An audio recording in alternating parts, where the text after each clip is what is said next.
আসসালামু আলাইকুম, সবাই কেমন আছো? আহ, ওয়ালাইকুম আসসালাম। তোমাদের সাথে আজকে আমাদের এনিমে স্টাডি হাবের পক্ষ থেকে প্রথম ক্লাস। তোমাদের সবাইকে স্বাগত জানাচ্ছি। আহ, তো আইসিটি সাবজেক্ট নিয়ে আসলে আমাদের তেমন কোনো ভীতি নেই অনার্স লেভেলে। তবে তোমরা যদি সিলেবাসটা দেখে থাকো, আইসিটি সিলেবাসে হলো মোট হলো 9টা অধ্যায় আছে। আহ, তো শিক্ষার্থীরা, দেখতেই পাচ্ছ যে আমি আমাদের আইসিটি সিলেবাসটা ওপেন করেছি। এই সিলেবাসটা তোমাদের কাছে আছে কিনা আমি জানি না, তবে আমি আহ, উম, অবশ্যই চেষ্টা করব যে তোমাদের হোয়াটসঅ্যাপ গ্রুপে এই সিলেবাসটা দিয়ে দেওয়ার আজকের ক্লাসের পরেই। হ্যাঁ, তোমরা সিলেবাসটাও পেয়ে যাবা।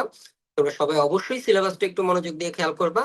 আমাদের এই আইসিটির কোর্স কোড হলো 21 66 03 216603। যদিও এখানে লেখা আছে 219903, এটা প্রথমে হলো পড়েছিল আমাদের জাতীয় বিশ্ববিদ্যালয় থেকে প্রথমে যে সিলেবাসটা, ফাইনাল সিলেবাসটা দিয়েছিল, সেখানে কোর্স কোডটা এরকম ছিল। পরবর্তীতে কোর্স কোডটা চেঞ্জ হয়েছে। তোমরা একটু আরেকটা বিষয় একটু বলে রাখি, তোমরা কাইন্ডলি সবাই এই যে অনলাইন ক্লাস করছো, তো কিন্তু ক্লাসে আসলে কি আমরা যখন করি, যদি আমরা একটু নোট না রাখি, আমাদের সামনে যদি একটা খাতা একটা কলম যদি না থাকে, তাহলে আমরা আম, দেখা যাবে যে অনেক কিছু ভুলে যাব, অনেক টপিকে ভুলে যাব। আমরা রেকর্ডের অপেক্ষা করব, রেকর্ড থাকবে 1 ঘন্টা 2 ঘন্টা, 1 ঘন্টা 2 ঘন্টা পুরাটা কন্টিনিউয়াস শোনা বা দেখা, এটাও আমাদের জন্য একটু কঠিন বিষয়। তো আমরা একটু এইগুলো একটু নোট রাখি, হ্যাঁ।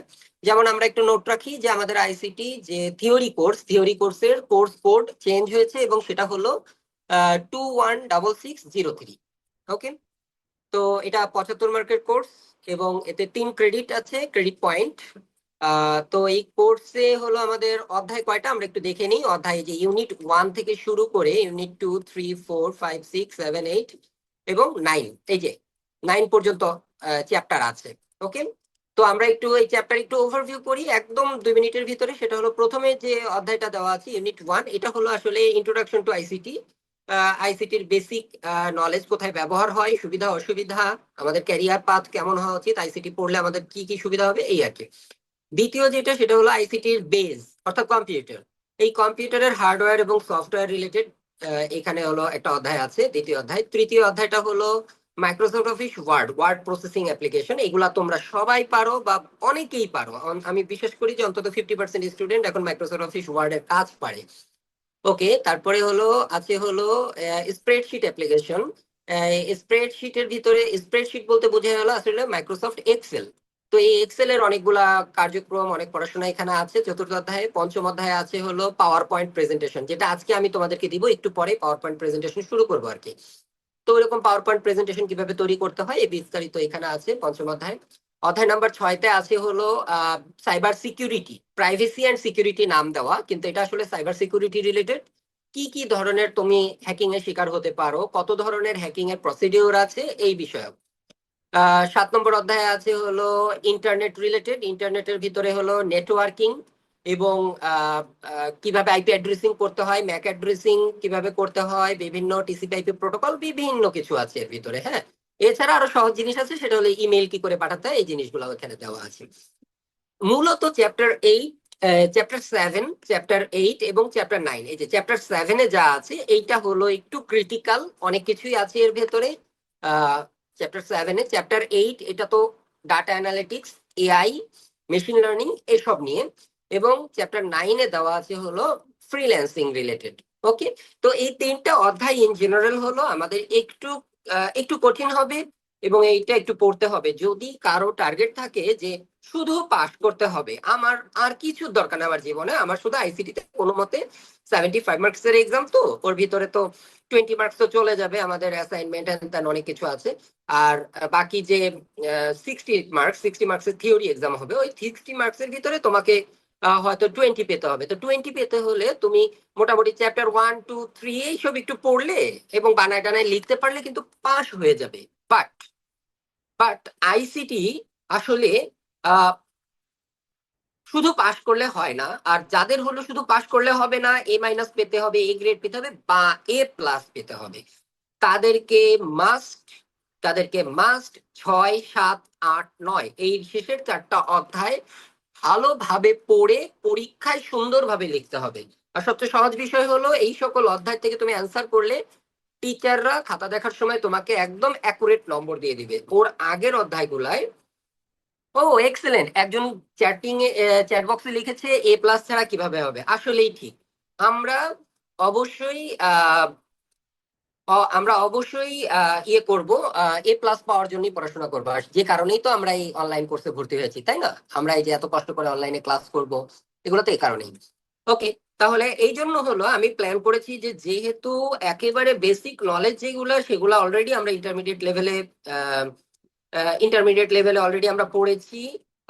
এখন আমাদের যেটা করতে হবে একটু আপডেটেড নলেজ গুলো আমরা নিয়ে রাখি, তাহলে কি মানে দুইটার কম্বিনেশন মিলিয়ে আমরা কিন্তু অনার্স লেভেলে আইসিটি তে অন্তত এ প্লাস নিশ্চিত করা সম্ভব, অন্তত ফার্স্ট ইয়ারে। সেকেন্ড ইয়ারেও কিন্তু তোমাদের আইসিটি আছে এবং সেটা কিন্তু আরো ডিপ নলেজ, সেটা দেয়া হবে কিছুদিন পরে, আগে ফার্স্ট ইয়ার কমপ্লিট করে নাও। তো এই জন্য আমি প্ল্যান করেছি, আমার একটা প্ল্যান আছে, এই প্ল্যান অনুযায়ী হলো আহ রিজওয়ান রিজওয়ান যে আছো সে দয়া করে হলো আমার পিসির এক্সেস নেওয়ার চেষ্টা করো না প্লিজ, এই কাজটা করা যাবে না। আহ, আহ, তুমি ক্লাস করো, হ্যাঁ, দরকার নাই আহ, আমার পিসির এক্সেস নেওয়ার চেষ্টা করার, হ্যাঁ, আমি এটা দিব না। ওকে, আমরা আবার ক্লাসে ফেরত আসি। আমি ইউনিট 9 থেকে হলো শুরু করতে যাচ্ছি, তো চলো আমরা ইউনিট 9-এ আমরা কি করব সেটা একটু দেখি। Sorry, unit 8। ইউনিট 8। ওকে।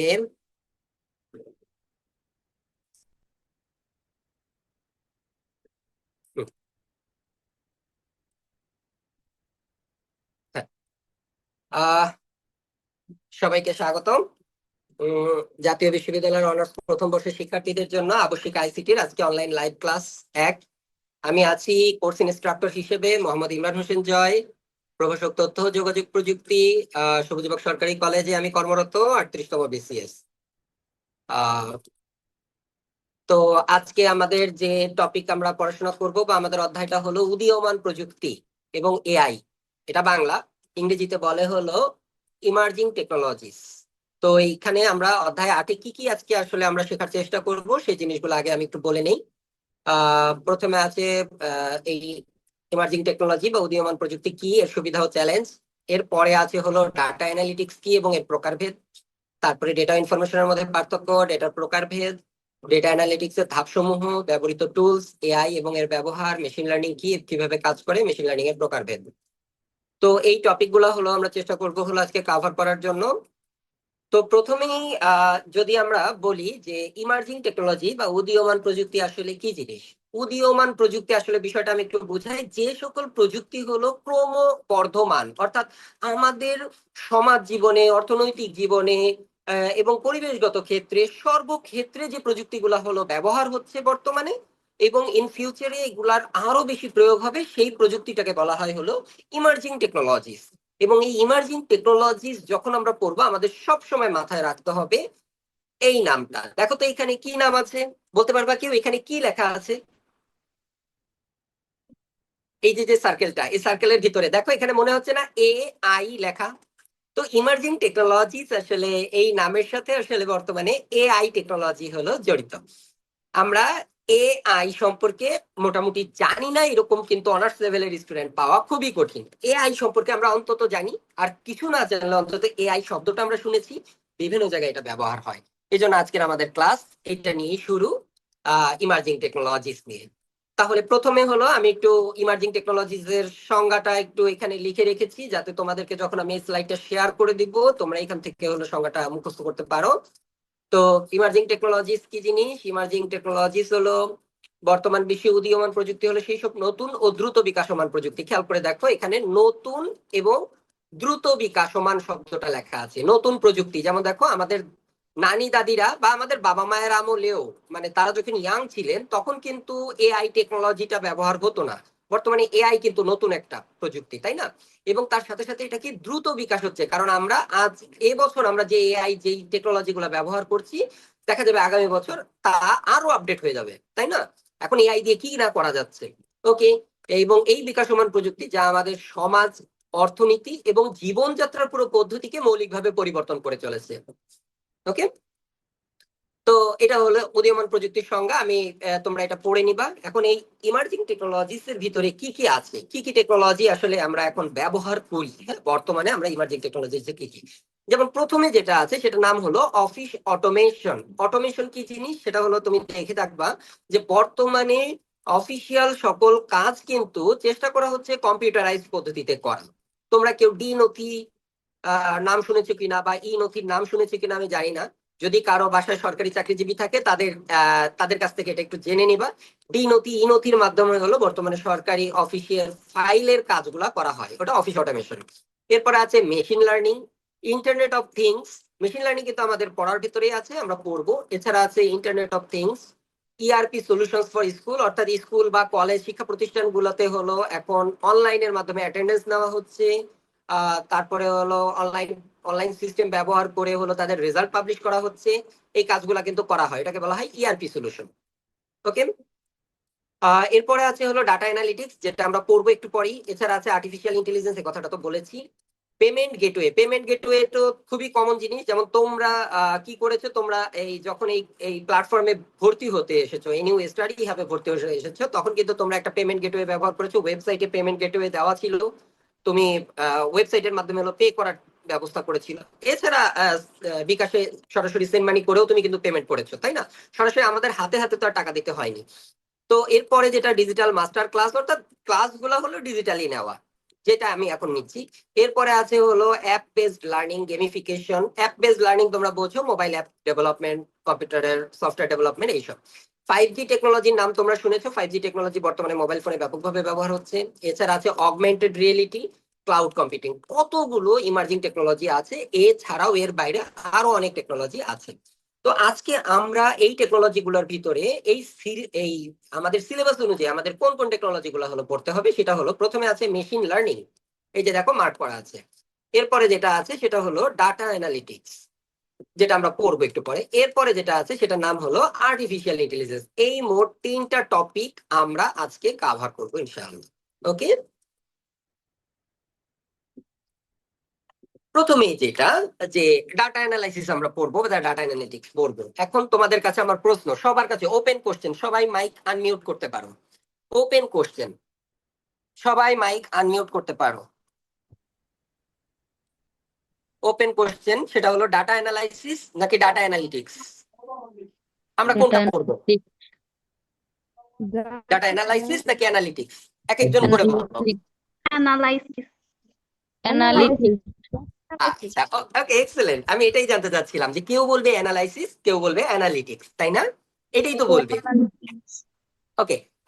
আমাদের আসলে সিলেবাসে যে টপিক আছে সেটা হলো ডাটা অ্যানালিটিক্স, কিন্তু আমরা ইন জেনারেল কিন্তু অ্যানালাইসিস শব্দের সাথে হলো পরিচিত। অ্যানালাইসিস শব্দের অর্থ কি? বিশ্লেষণ, তাই না? আমরা এটার সাথে পরিচিত, কিন্তু আমাদের টপিক হলো ডাটা অ্যানালিটিক্স। চলো আমরা তাহলে সবাই একটু মিউট করে ফেলো। চলো আমরা তাহলে দেখে নিই যে ডাটা অ্যানালাইসিস কি জিনিস আর অ্যানালিটিক্স কি জিনিস। দেখো, ডাটা অ্যানালাইসিস হলো শুধু যেখানে ডাটাগুলো বিশ্লেষণ করা হয়, আর কোনো কিছুই না। আর ডাটা অ্যানালিটিক্স হলো বিশ্লেষণ করার পরে ওই ডাটা নিয়ে ভবিষ্যৎ পূর্বাভাস দেওয়া। অর্থাৎ আমাদেরকে এই পয়েন্টটা মনে রাখতে হবে। প্রথমে কি, ডাটা অ্যানালাইসিস কি? অ্যানালাইসিস হলো শুধু যেখানে ডাটাকে বিশ্লেষণ করা হয়। আমরা মাইক্রোসফট এক্সেলে যে কাজগুলা করি, বা যারা জানো সেটা তোমরা করেছো, শুধু বিশ্লেষণ করা ডাটা নিয়ে।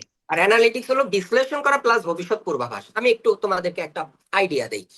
তুমি যখন পড়াশোনা শুরু করেছো, কেন পড়াশোনা শুরু করেছো? জাস্ট পড়তে হবে এই জন্যই, নাকি তুমি একটু বিশ্লেষণ করেছো যে আমি যদি গ্রাজুয়েশন কমপ্লিট করতে পারি তাহলে আমি গভর্নমেন্ট জবের জন্য অ্যাপ্লাই করতে পারবো, আমি বিভিন্ন প্রাইভেট ভালো জবে অ্যাপ্লাই করতে পারবো, এই কাজগুলো আমি করতে পারবো, এছাড়া আমার নলেজ গেইন হবে, তাই না? আমরা কি করেছি, আমরা বিশ্লেষণ করেছি এবং আমাদের ভবিষ্যতে আমরা কি করতে পারবো সেই বিষয়টাও কিন্তু আমরা জেনে তারপরে হলো কিন্তু আমরা এই অনার্স লেভেলে পড়াশোনা শুরু করেছি। ওকে। আচ্ছা, তো আমরা এই ডাটা অ্যানালিটিক্স নিয়েই হলো আজকে মূলত পড়াশোনা করব। তো ডাটা অ্যানালিটিক্স কি জিনিস সেটা আমরা একটু জেনে নিই।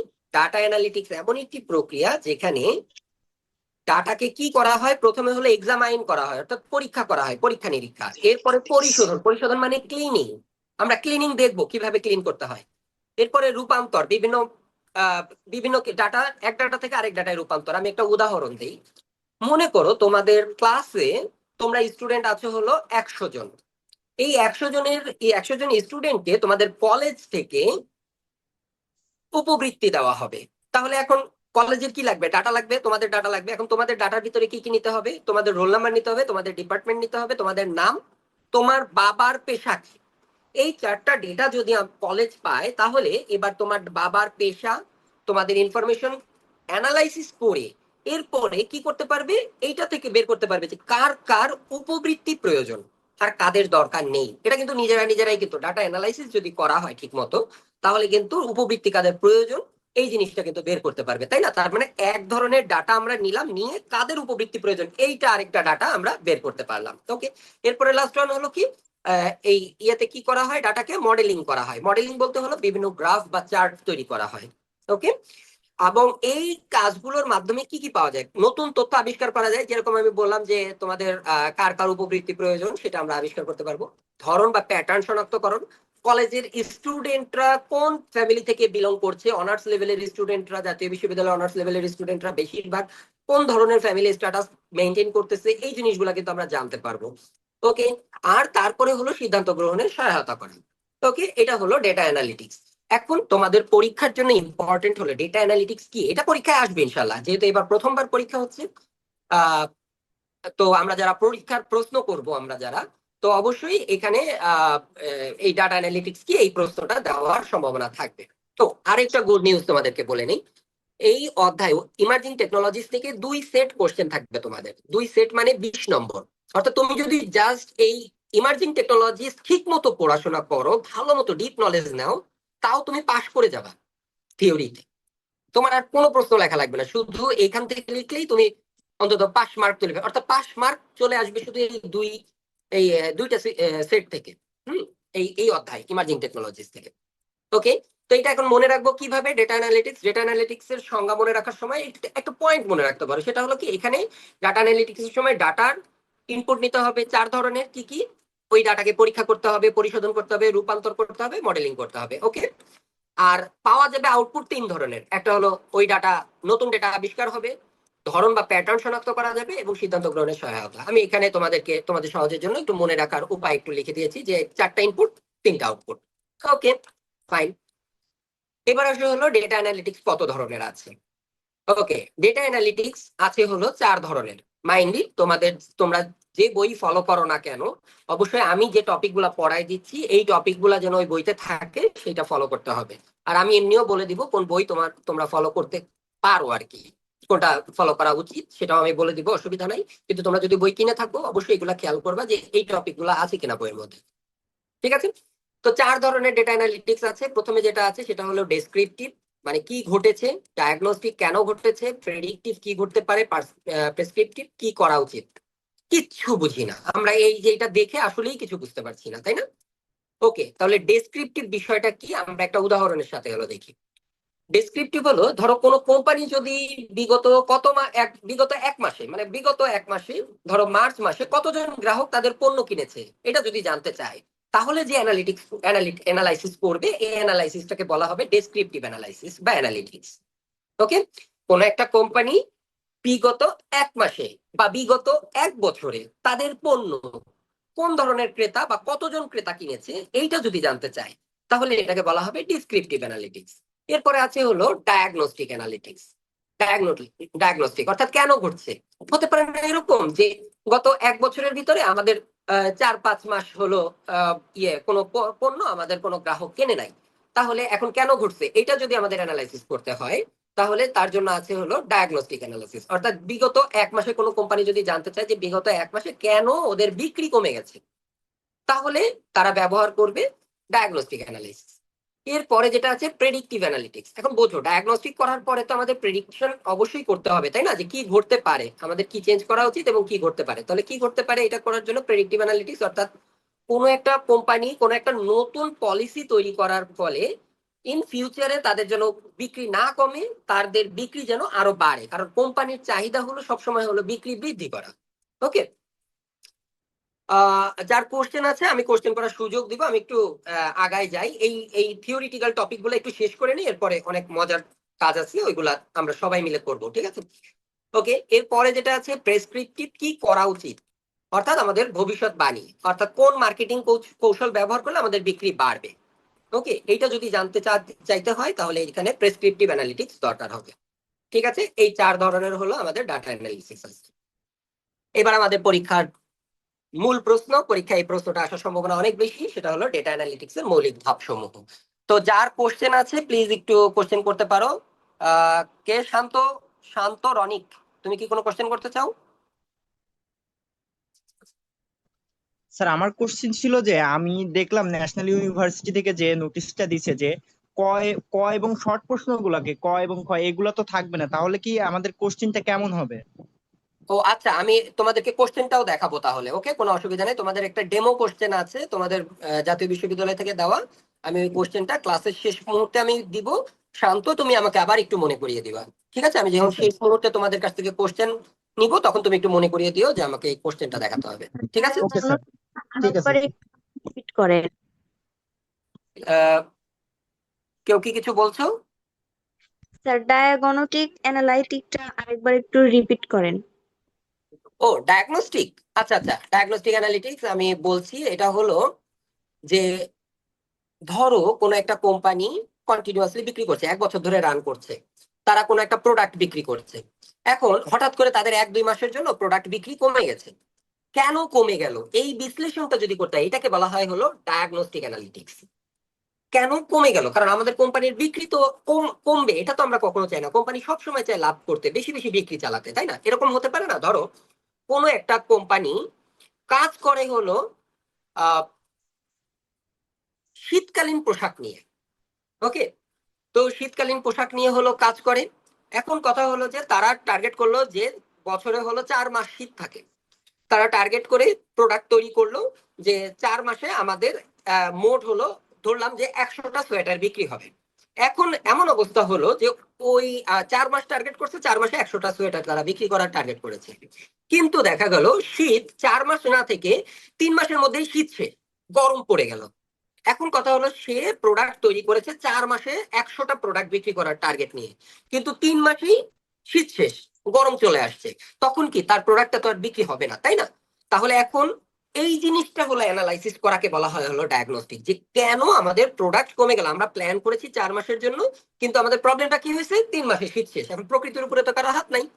তো এই ধরনের অ্যানালাইসিসকে বলা হয় হলো ডায়াগনস্টিক অ্যানালাইসিস। তোমার কি আর কোনো কোশ্চেন আছে? স্যার আপাতত কোনো কোশ্চেন নেই। ওকে, থ্যাংক ইউ। ওকে, এবার হলো ডাটা অ্যানালিটিক্স এর মৌলিক ধাপ। আমি তোমাদের সবাইকে রিকোয়েস্ট করব এই ধাপগুলা তোমরা একটু খাতায় একটু লিখে ফেলো কষ্ট করে সবাই। ডাটা অ্যানালিটিক্স এর জন্য 5টা ধাপ আছে। প্রথমে হলো ডাটা কালেকশন, অর্থাৎ আমাদের যে আমরা অ্যানালাইসিস করব যে ডাটাটা নিয়ে, সেটাকে আমাকে কালেক্ট করতে হবে। প্রথমে আগে আমাদের ডাটা দরকার, এরপরে ডাটাকে ক্লিন করতে হবে, তারপরে সেটাকে হলো অ্যানালাইসিস করতে হবে, এরপরে ভিজুয়ালাইজেশনের দরকার হবে, আর সর্বশেষে হলো সিদ্ধান্ত গ্রহণ, অর্থাৎ ভবিষ্যৎ পূর্বাভাস দেওয়া বা কোনো একটা সিদ্ধান্তে পৌঁছানো। এই কাজগুলো করতে হবে। তোমরা চাইলে একটু স্ক্রিনশটও নিয়ে নিতে পারো, কোনো অসুবিধা নাই। কারণ এইটা নিয়ে আমাদের অনেক পড়াশোনা হবে, অনেক মজার কাজ আছে। ওকে, তোমাদের সবাইকে কিন্তু কাজ করতে হবে আমার সাথে সাথে। ওকে, সবাইকে এটা কি একটু লিখে নিয়েছো? Data collection, cleaning, analysis, visualisation এবং ডিসিশন মেকিং।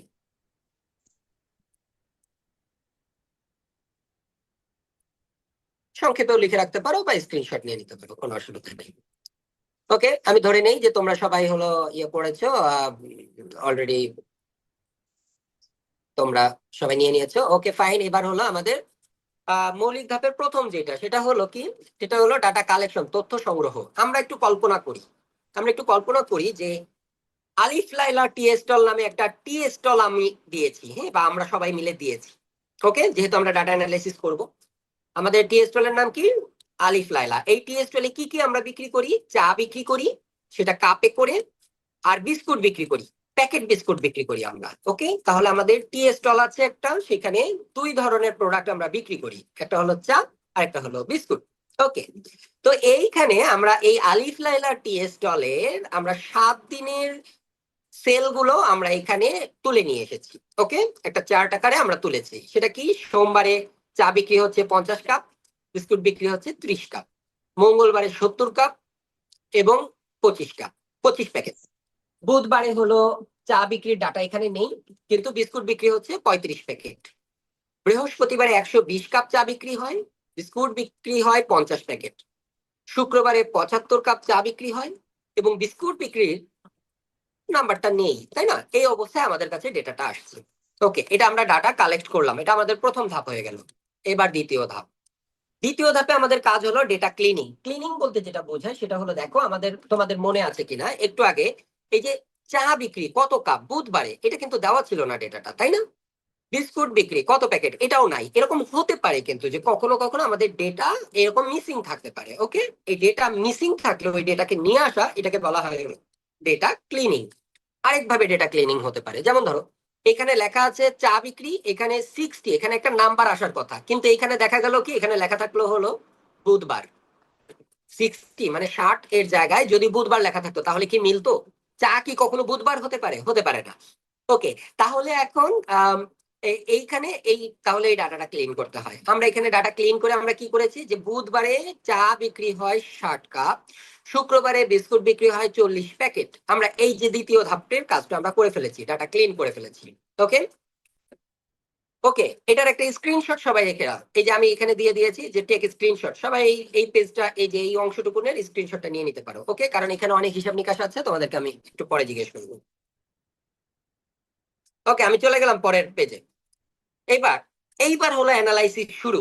তোমাদের কাছে আমার প্রথম প্রশ্ন, কোন দিনে সবচেয়ে বেশি বিক্রি হয়েছে? প্রশ্নটা দেখো আগে, কোন দিনে সবচেয়ে বেশি বিক্রি হয়েছে? সবাই আনমিউট করতে পারো অথবা মেসেজেও লিখে দিতে পারো, কোন দিনে সবচেয়ে বেশি বিক্রি হয়েছে? বুধবার। একজন বলেছে বুধবার, আর কেউ কিছু বলবা? বৃহস্পতিবার। একজন বলেছে বৃহস্পতিবার, আরেকজন বলেছে শুক্রবার। ফ্যান্টাস্টিক। আর কোনো বার কি আছে বাকি? কেউ শনিবার রবিবার এগুলো বলবা না? তোমাদেরকে আমি স্ক্রিনশট রাখতে বলেছিলাম, ওইটার স্ক্রিনশট দেখে তোমরা বলো যে কোন দিন সবচেয়ে বেশি বিক্রি হয়েছে। তোমাকে অ্যানালাইসিস করতে জানতে হবে। বৃহস্পতিবার। একজন বলছো বৃহস্পতিবার। ওকে, অনেকেই মেসেজে লিখতেছো বুধবার লিখছো, বৃহস্পতিবার লিখছো, শুক্রবারও লিখছো। ওকে ওকে, এক্সেলেন্ট এক্সেলেন্ট। এই যে তোমাদের এঙ্গেজমেন্ট শুরু হয়েছে, এটা ভেরি গুড। তোমরা এই যে অ্যানালাইসিসের ভিতরে ঢোকার চেষ্টা করতেছো বা ঢুকতেছো আস্তে আস্তে। হ্যাঁ, বৃহস্পতিবার। বৃহস্পতিবার। মুস্তাফিজুর রহমান, তুমি কিছু বলবা? বৃহস্পতিবার। বৃহস্পতিবার। ওকে, আমরা একটু দেখে নেই উত্তরটা কি।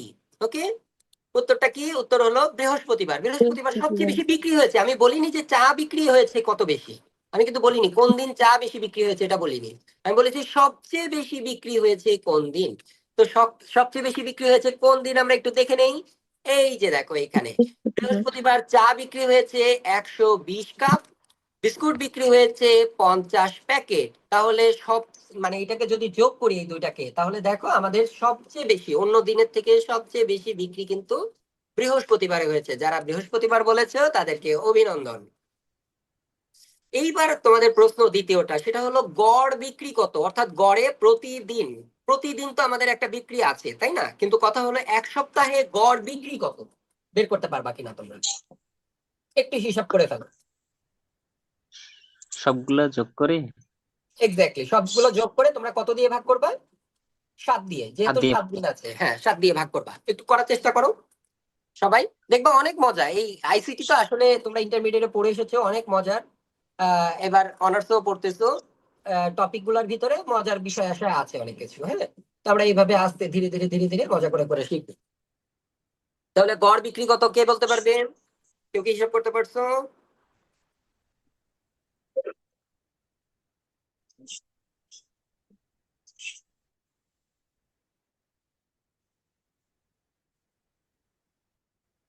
দ্রুত দ্রুত। 79 কাপ স্যার। কত হয়েছে ফারদিন বলো? 79 কাপ স্যার। মানে চা বিস্কুট দুইটাই না স্যার? হ্যাঁ হ্যাঁ, দুটোই। মানে 79 কাপ। নাম্বারটা বলতে হবে। গড় বিক্রি হলো, আমি চেয়েছি একটা নাম্বার। আমাদের চা এত কাপ, বিস্কুট এত প্যাকেট। ওকে, আমরা যোগ করলাম, সবগুলো যোগ করে আমরা কি করলাম, 7 দিয়ে ভাগ। 104.2। আচ্ছা আচ্ছা, ওকে। এখন দেখো তাহলে এখানে এখানে চা হলো গড়ে বিক্রি হয়েছে প্রতি সপ্তাহে হলো 75 কাপ এবং বিস্কুট বিক্রি হয়েছে গড়ে হলো 36 প্যাকেট। ওকে, তার মানে আমরা এক সপ্তাহের ডাটা অ্যানালাইসিস করে তারপরে হলো আমরা এটা বের করেছি। এইবার এই দুটাকে যদি আমরা যোগ করে ফেলি 75 আর 36, তাহলে কিন্তু আমাদের ওই যে তোমরা যে নাম্বারটা বলছো ওই নাম্বারটার কাছাকাছি কিন্তু চলে আসছে, তাই না? গড় বিক্রি হয় 79.28। 79.28 এটা হয়েছে। 115 হওয়ার কথা তোমাদের। একটু এদিক কি হয়েছে, আচ্ছা যাই হোক, কিন্তু আমরা এখানে যেটা বের করছি সেটা হলো আমাদের গড়ে প্রতিদিন চা বিক্রি হচ্ছে 75 কাপ এবং বিস্কুট বিক্রি হচ্ছে 36 প্যাকেট। ওকে, আমরা এইভাবে করে হলো গড় বিক্রি বের করতে পারি। এরপরে যেটা আছে সেটা হলো প্রশ্ন নাম্বার 3, সেটা হলো চা ও বিস্কুট বিক্রির মধ্যে কোনো সম্পর্ক আছে কি? তোমরা কি কোনো সম্পর্ক খুঁজে বের করতে পেরেছো কিনা? আচ্ছা স্যার। বিস্কিট ছাড়া চা খাওয়া যায় না। এক্সেলেন্ট। আর কোনো সম্পর্ক? স্যার চায়ের দোকানে চার বিস্কিট না অর্ধেক বিস্কিট বিক্রি হয়েছে। চায়ের অর্ধেক, অর্থাৎ আমি যদি 10 কাপ চা বিক্রি করতে পারি তাহলে আমার 5 প্যাকেট অন্তত বিস্কুট বিক্রি হচ্ছে, তাই না? এটা কিন্তু একজনের ভালো অ্যানালাইসিস, যে বলেছে তাকে থ্যাংক ইউ। আর কোন অ্যানালাইসিস আছে কিনা? স্যার চায়ের দোকানে যদি বিস্কিট না রাখা হয় তাহলে কিন্তু চা জমবে না, দোকান ভালো চলবে না। হ্যাঁ হ্যাঁ হ্যাঁ, এটা একটা গুড পয়েন্ট। এই জন্য আমরা চা এবং বিস্কুট উভয়টাই আমাদের আলিফ লায়লা টি স্টলে বিক্রি করবো। আর আর আর কারো কোনো কথা আছে কিনা? আচ্ছা ঠিক আছে, তাহলে আমরা দেখি। দেখো এখানে উত্তরটা কি আছে, সেটা হলো যেদিন চা বেশি বিক্রি হয় সেদিন বিস্কুটও বেশি বিক্রি হয়।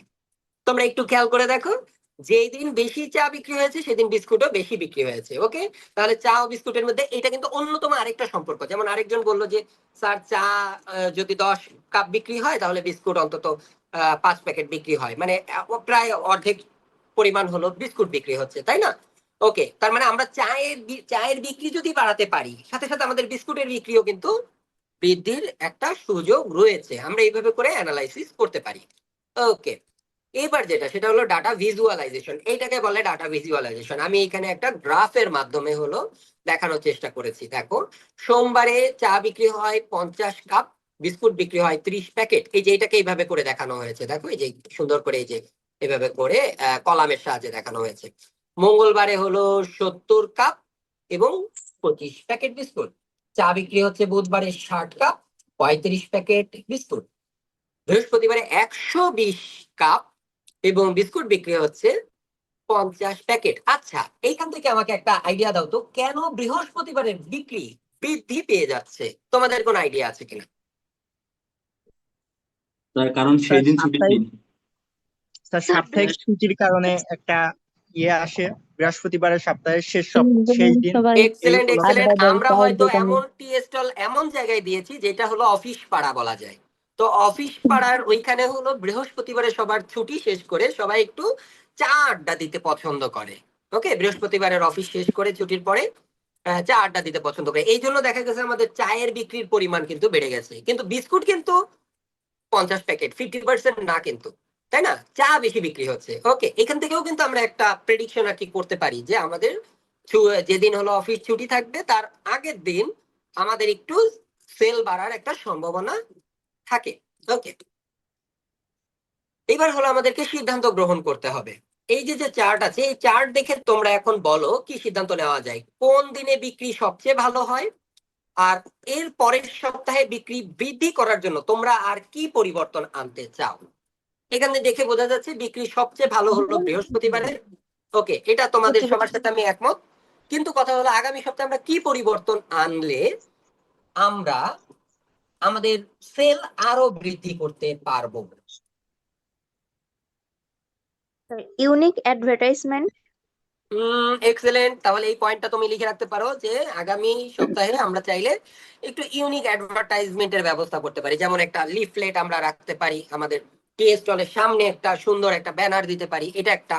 অথবা ওই অফিস পাড়ার মধ্যে আমরা যদি অনলাইনে, সবাই তো ফেসবুক ইউজ করে, তাহলে আমরা ফেসবুকে যদি একটু আমরা ইয়ে করি, আমরা একটু বুস্টিং করার চেষ্টা করি বা আমরা একটু পোস্টারিং করার চেষ্টা করি, ওই এলাকায় যারা থাকে তাদের কাছে হলো এই ডাটাটা যায়। ওকে, যে আমরা নতুন করে আমরা এই যে চা বিস্কুট এখানে বিক্রি করতেছি, আমরা একটা টি স্টল দিয়েছি। ওকে, আচ্ছা, এটা জাস্ট একটা সিম্পল একটা জিনিস যে চা আর বিস্কুট বিক্রি। আসলে আমাদের তো বিভিন্ন রকমের হলো ব্যবসা বাণিজ্য থাকতে পারে। আর কারো কোনো আইডিয়া? স্যার শুধুমাত্র বৃহস্পতিবারের জন্য চায়ের দামটা একটুখানি কমানো। আচ্ছা, আমি একটা কথা বলি, যেদিন বিক্রি ভালো থাকবে সেদিন দাম কমাতে হয় না।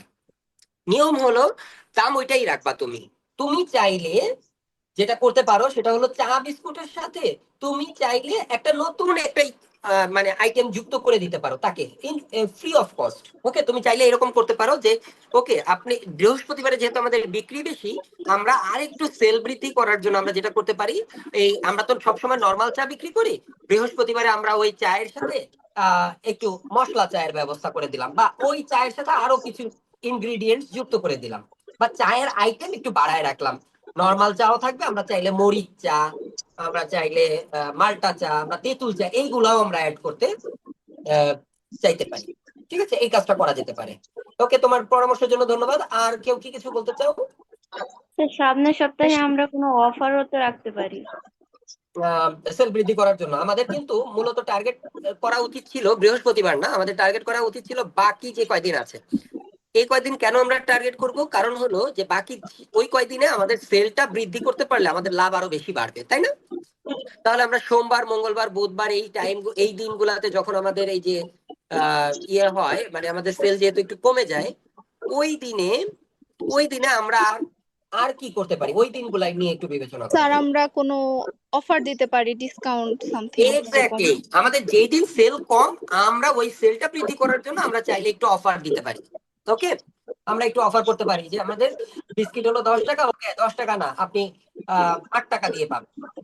এটা আমরা অফার করতে পারি। অথবা আমরা বিস্কুট 10 টাকায় নিব, কিন্তু কি আরেকটু উন্নত মানের বিস্কুট আমরা প্রোভাইড করবো।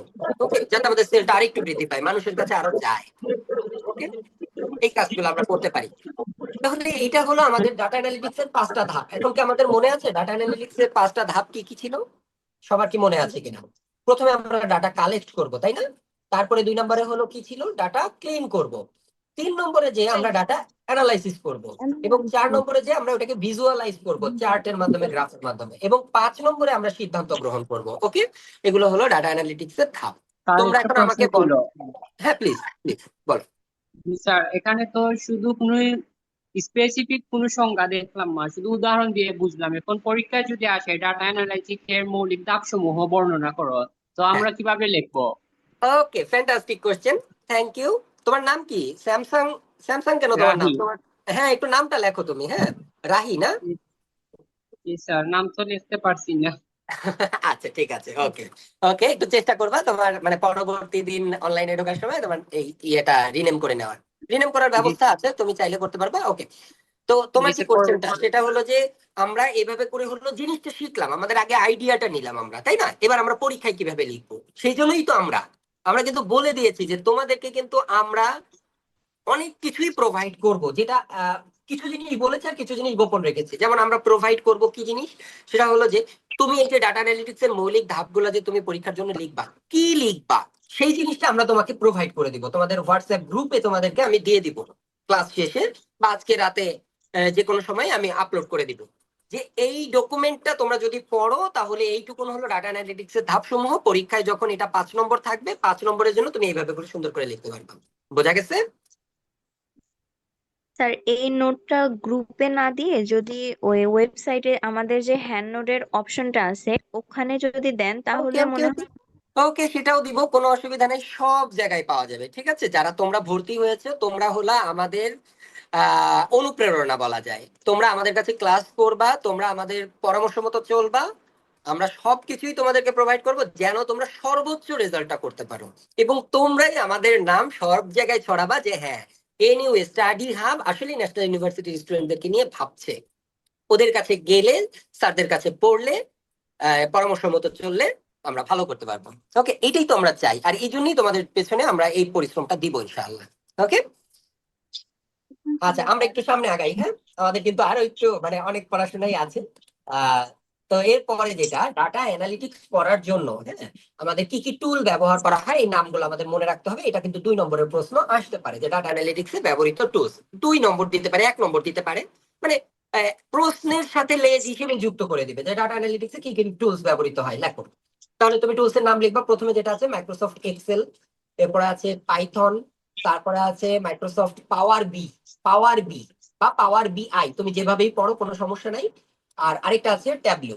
এই যে চারটা, এই চারটা টুলস এর নাম তোমার মনে রাখতে হবে। চারটাই 4 ধরনের সফটওয়্যার বলো, অ্যাপ্লিকেশন বলো, যাই বলো, ওকে, এই চারটা টুলস ব্যবহার করে আমরা অ্যানালাইসিস করতে পারি। বহুল ব্যবহৃত টুলস এর নাম হলো মাইক্রোসফট এক্সেল।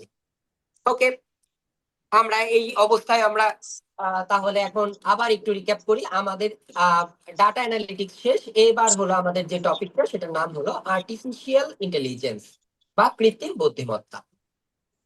তো আর্টিফিশিয়াল ইন্টেলিজেন্স জিনিসটা কি, এটা সম্পর্কে আমাদের কিছু আইডিয়া রাখতে হবে। সেটা হলো আমাদের মানুষের যে বুদ্ধিমত্তা, এটা হলো রিয়েল ইন্টেলিজেন্স, ন্যাচারাল ইন্টেলিজেন্স। আমরা মানুষ হলো প্রাকৃতিক ভাবেই হলো বুদ্ধিমান, এবং তোমরা যারা মুসলিম আমরা জানি যে মানুষ হলো আশরাফুল মাখলুকাত, অর্থাৎ মানে যত মাখলুক তৈরি করা হয়েছে, যত জীব প্রাণী তৈরি করা হয়েছে, সকল প্রাণীর মধ্যে শ্রেষ্ঠ, অর্থাৎ বুদ্ধিমত্তার দিক থেকে তারা আসলে শ্রেষ্ঠ।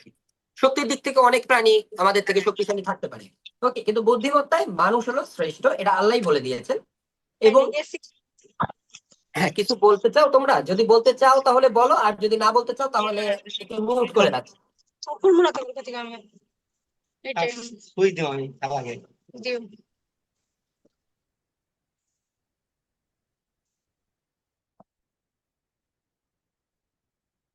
ওকে, তাহলে আমরা একটু ইন্টারাপ্ট হয়েছিল, আমরা আবার শুরু করি। সেটা হলো আর্টিফিশিয়াল ইন্টেলিজেন্স কি, মানুষের বুদ্ধিমত্তা ও চিন্তা শক্তিকে যদি আমরা যন্ত্রের মধ্যে প্রবেশ করাতে পারি। মানুষের বুদ্ধিমত্তাকে কিসের মধ্যে? যন্ত্রের মধ্যে। লাইক আর্টিফিশিয়াল ইন্টেলিজেন্সের কথা শোনার সাথে সাথে আমাদের এই ছবিটা তোমরা সবাই দেখেছো কিনা একটু রিপ্লাই করবা। তোমরা এই ছবিটা দেখেছো কিনা এবং এটার নাম কি কেউ বলতে পারো কিনা? Chat GP. Excellent! এই জন্যই তো তোমাদেরকে ভালো লাগে যে তোমরা এই প্রজন্মের স্টুডেন্টরা এই আপডেটেড ইমার্জিং টেকনোলজিস নিয়ে অলরেডি জানো। আমি আর কি বলবো, তোমরা অলরেডি জানো, জাস্ট আমি এগুলোকে একত্রিত করে তোমাদের কাছে দিচ্ছি। এটা হলো চ্যাট জিপিটি। এছাড়া আরেকটা আছে, এটা কখনো নাম জেমিনি। জেমিনি। জেমিনি। এক্সেলেন্ট, হ্যাঁ, এখন কিন্তু জেমিনি অনেকেই ব্যবহার করছে, যদিও আমি এখনো পর্যন্ত চ্যাট জিপিটি ইউজ করি। জেমিনি আমার কাছে এত ভালো এখনো লাগে না। এছাড়া আরো অনেক অনেক আছে, তাই না? আর্টিফিশিয়াল ইন্টেলিজেন্সের আরো অনেক অ্যাপ্লিকেশন গুলো আছে। ওকে, তো আমরা এই চ্যাট জিপিটি দিয়ে আমরা কি করতে পারি? আমি চ্যাট জিপিটি কে একটা প্রশ্ন করি, সে আমাকে প্রশ্ন অনুযায়ী উত্তর তৈরি করে দেয়। আমি ছোটবেলায় কি করতাম? ছোটবেলায় প্রশ্ন করতাম, প্রথমে হলো বাবা মাকে প্রশ্ন করা শুরু করলাম, তারপরে হলো শিক্ষককে প্রশ্ন করা শুরু করলাম, তাই না? আমাদের সময় কিন্তু কম্পিউটার ছিল না, মোবাইল ফোনও ছিল না, তো আমাদের সময় চ্যাট জিপিটিও ছিল না। তখন আমরা কি করতাম? আমরা বাবা মায়ের কাছ থেকে উত্তর শিখতাম, তারপরে হলো শিক্ষকের কাছ থেকে শিখতাম, বই পড়ে শিখতাম, এইভাবে উত্তর আমরা শিখতাম। আর এখনকার প্রজন্ম কত সহজ হয়ে গেছে দেখো, বাবা মা, শিক্ষক, বই, এই সকল বুদ্ধি সবগুলো এখন দিয়ে দেওয়া হয়েছে কিসের মধ্যে? মেশিনের মধ্যে। নাম দিয়েছি কি আমরা? Chat GPT. এইখানে তোমরা যা লিখবা সেই অনুযায়ী সে একটা ভালো অ্যান্সার দেওয়ার চেষ্টা করে। ওকে, তাহলে মানুষের বুদ্ধিমত্তাকে আমরা কি করেছি? আমরা কম্পিউটারের মাধ্যমে একদম প্রযুক্তি নির্ভর উপায়ে বাস্তবায়ন করছি। ওকে, এটা কিন্তু তোমাদের মুখস্থ রাখতে হবে আর্টিফিশিয়াল ইন্টেলিজেন্স কি, এটা ইম্পর্টেন্ট কিন্তু। এবার এই আর্টিফিশিয়াল ইন্টেলিজেন্সের ফাদার কে, মানে কে এই কাজটার জন্য হলো আমি বলতে পারি দায়ী কে? আমাদের এই যে শিক্ষকদের প্রয়োজনীয়তা, বাবা মায়ের কাছে প্রশ্ন করার প্রয়োজনীয়তা, এগুলো কমাই দিল কে? তাকে বলা হয় হলো অ্যালান টুরিং। ইনি প্রথম আসলে আইডিয়া দিয়েছিলেন আর্টিফিশিয়াল ইন্টেলিজেন্সের, যে যন্ত্রের বুদ্ধিমত্তা টেস্ট করার জন্য টুরিং টেস্ট নামে একটা টেস্ট আবিষ্কার করেছিলেন উনি। এই জন্য অ্যালান টুরিংকে বলা হয় হলো ফাদার অফ আর্টিফিশিয়াল ইন্টেলিজেন্স। তোমরা এটা মনে রাখবা। ওকে, এরপরে আর্টিফিশিয়াল ইন্টেলিজেন্সের অনেকগুলো ক্ষেত্র আছে, তার ভিতরে একটা আছে এমএল। এমএল মানে কেউ বলতে পারবা এমএল মানে কি? কেউ কে বলতে পারবা এমএল? এমএল মানে হলো মেশিন লার্নিং। ওকে, এরপরে ডিএল আছে, ডিএল মানে ডিপ লার্নিং। রোবোটিক্স, এটার নাম তোমরা শুনে এসেছো, তোমরা ইন্টারমিডিয়েট লেভেলে রোবোটিক্স এর নাম শুনেছো। Expert system, expert system already chat জিপিটির মধ্যে এক্সপার্ট সিস্টেম ঢুকাই দেওয়া হয়েছে। তুমি জাস্ট একটু তোমার সিমটম, রোগের নাম, সিমটম টিমটম হ্যান ত্যান একটু বলে জাস্ট একটু সার্চ করো, দেখো চ্যাট জিপিটি তোমাকে সঙ্গে সঙ্গে কিন্তু এক্সপার্ট ডক্টরের মতো তোমাকে রিপ্লাই দেওয়া শুরু করবে, তাই না? এরপরে আছে হলো ন্যাচারাল ল্যাঙ্গুয়েজ প্রসেসিং বা এনএলপি। যেমন আমরা এখন কি করে, আমাদের এখন সার্চ করতে ভালো লাগে না, আমরা গুগল ভয়েস অ্যাসিস্ট্যান্ট আমরা ওপেন করে আমরা বলি, ওইটা লেখা হয়ে যায়। তোমাদের বাসায় যাদের হলো গুগল টিভি আছে, দেখবা ওই যে টিভিতে কিন্তু ভয়েস কমান্ড কাজ করে। মোবাইলে তুমি কোনো কিছু সার্চ করতে যাবা, গুগল কিন্তু তোমাকে সুযোগ দিচ্ছে, সার্চ করো, তোমার লেখার দরকার নেই, তুমি ভয়েসে বলো, আমরা লিখে দিচ্ছি। এটাকে বলা হয় ন্যাচারাল ল্যাঙ্গুয়েজ প্রসেসিং। এরপরে আছে হলো কম্পিউটার ভিশন। কম্পিউটার ভিশন কি জিনিস? সেটা হলো কম্পিউটার দেখতে পাবে। মানে বিষয়টা কেমন, সেটা হলো যে আমরা অটোমেটেড কার গুলার কথা শুনেছি, ড্রাইভারলেস কার, টেসলার নাম শুনেছি কিনা আমরা সবাই? টেসলা ড্রাইভারলেস কার, অর্থাৎ কোনো প্রকার চালক দরকার হবে না, এরকম গাড়ি তৈরি করছে, তাই না? এই যে গাড়ি তৈরি করছে, এই গাড়ি কি করবে? রাস্তায় চলবে। তোর গাড়ির তো চোখ নাই, তাহলে ওর চোখের ব্যবস্থা করতে হবে, অর্থাৎ ওকে ক্যামেরা দিতে হবে। এই ক্যামেরার মাধ্যমে ও ডাটাগুলা নিবে, অর্থাৎ ওর সামনে যে এনভায়রনমেন্ট আছে ওই এনভায়রনমেন্টের ডাটাগুলা ও কালেক্ট করবে, সেই অনুযায়ী সিদ্ধান্ত নিবে যে গাড়ি জোরে চালাবে না আস্তে চালাবে, ব্রেক করবে কিনা, মোড় ঘুরবে কিনা, এই সিদ্ধান্তগুলা হলো নিবে। ওকে, তো এইগুলা কৃত্রিম বুদ্ধিমত্তার ক্ষেত্র, তোমাদের মনে রাখতে হবে এই নামগুলা। আর আরেকটা পয়েন্ট বলি, যদি তোমাদের পরীক্ষায় এরকম প্রশ্ন আসে, তোমরা চাইলে এরকম ডিজাইন করে কিন্তু সুন্দর করে পরীক্ষার খাতায় ছবি আঁকাতে পারো। আমি যেইভাবে ছবিটা দিয়েছি, তোমরা চাইলে এইভাবে বক্স বক্স করে সুন্দর করে মাঝখানে লিখলা এআই, তারপরে চারপাশে হলো এই বাকিগুলার নাম লিখলা।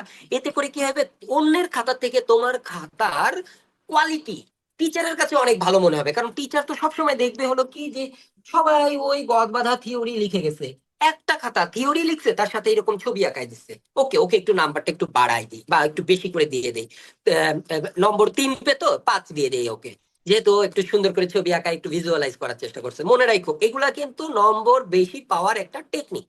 আমরা যারা বিসিএস ক্যাডার হই, আমরা কিন্তু এই কাজগুলা করেই তারপরে হলো ক্যাডার হয়েছি। নইলে 3 লক্ষ পরীক্ষার্থীর মধ্যে মাত্র আমরা 1000 বা 1200 জন হলো বিসিএস ক্যাডার হয়েছি। তা আমাদের খাতার কোয়ালিটি নিশ্চয়ই একটু ডিফারেন্ট ছিল। কাইন্ড অফ ডিফারেন্সটা আসে হলো এইখান থেকে। তুমি অনার্স লেভেল থেকেই হলো তুমি এই ডিফারেন্স তৈরি করা শুরু করো, ইন ফিউচারে ইনশাল্লাহ তোমাদের অনেক ভালো হবে। ওকে, এরপরে যেটা আমরা চলে যাই হলো, দেখো একটা মেশিন লার্নিং। এই মেশিন লার্নিং এর একটা ভিডিও আমি এখানে রেখেছি। হ্যাঁ, আমি আগে বিষয়টা বুঝাই, ভিডিওটা কি সম্পর্কিত। এটা হলো মেসেঞ্জারে মেসেজ লেখার জন্য আমি কি করেছি, আমি মেসেঞ্জার ওপেন করেছি, এবং এটা হলো গ্রামিকা নামে হলো একটা প্ল্যাটফর্ম। ওই প্ল্যাটফর্মে আমি একটা মেসেজ লিখতে চাচ্ছি, মানে মেসেজিং হয়েছে। ও বলেছে যে আপনি যদি অর্ডার করতে চান তাহলে আপনার নাম এবং কোথায় আছেন আপনি এই জিনিসগুলা দেন।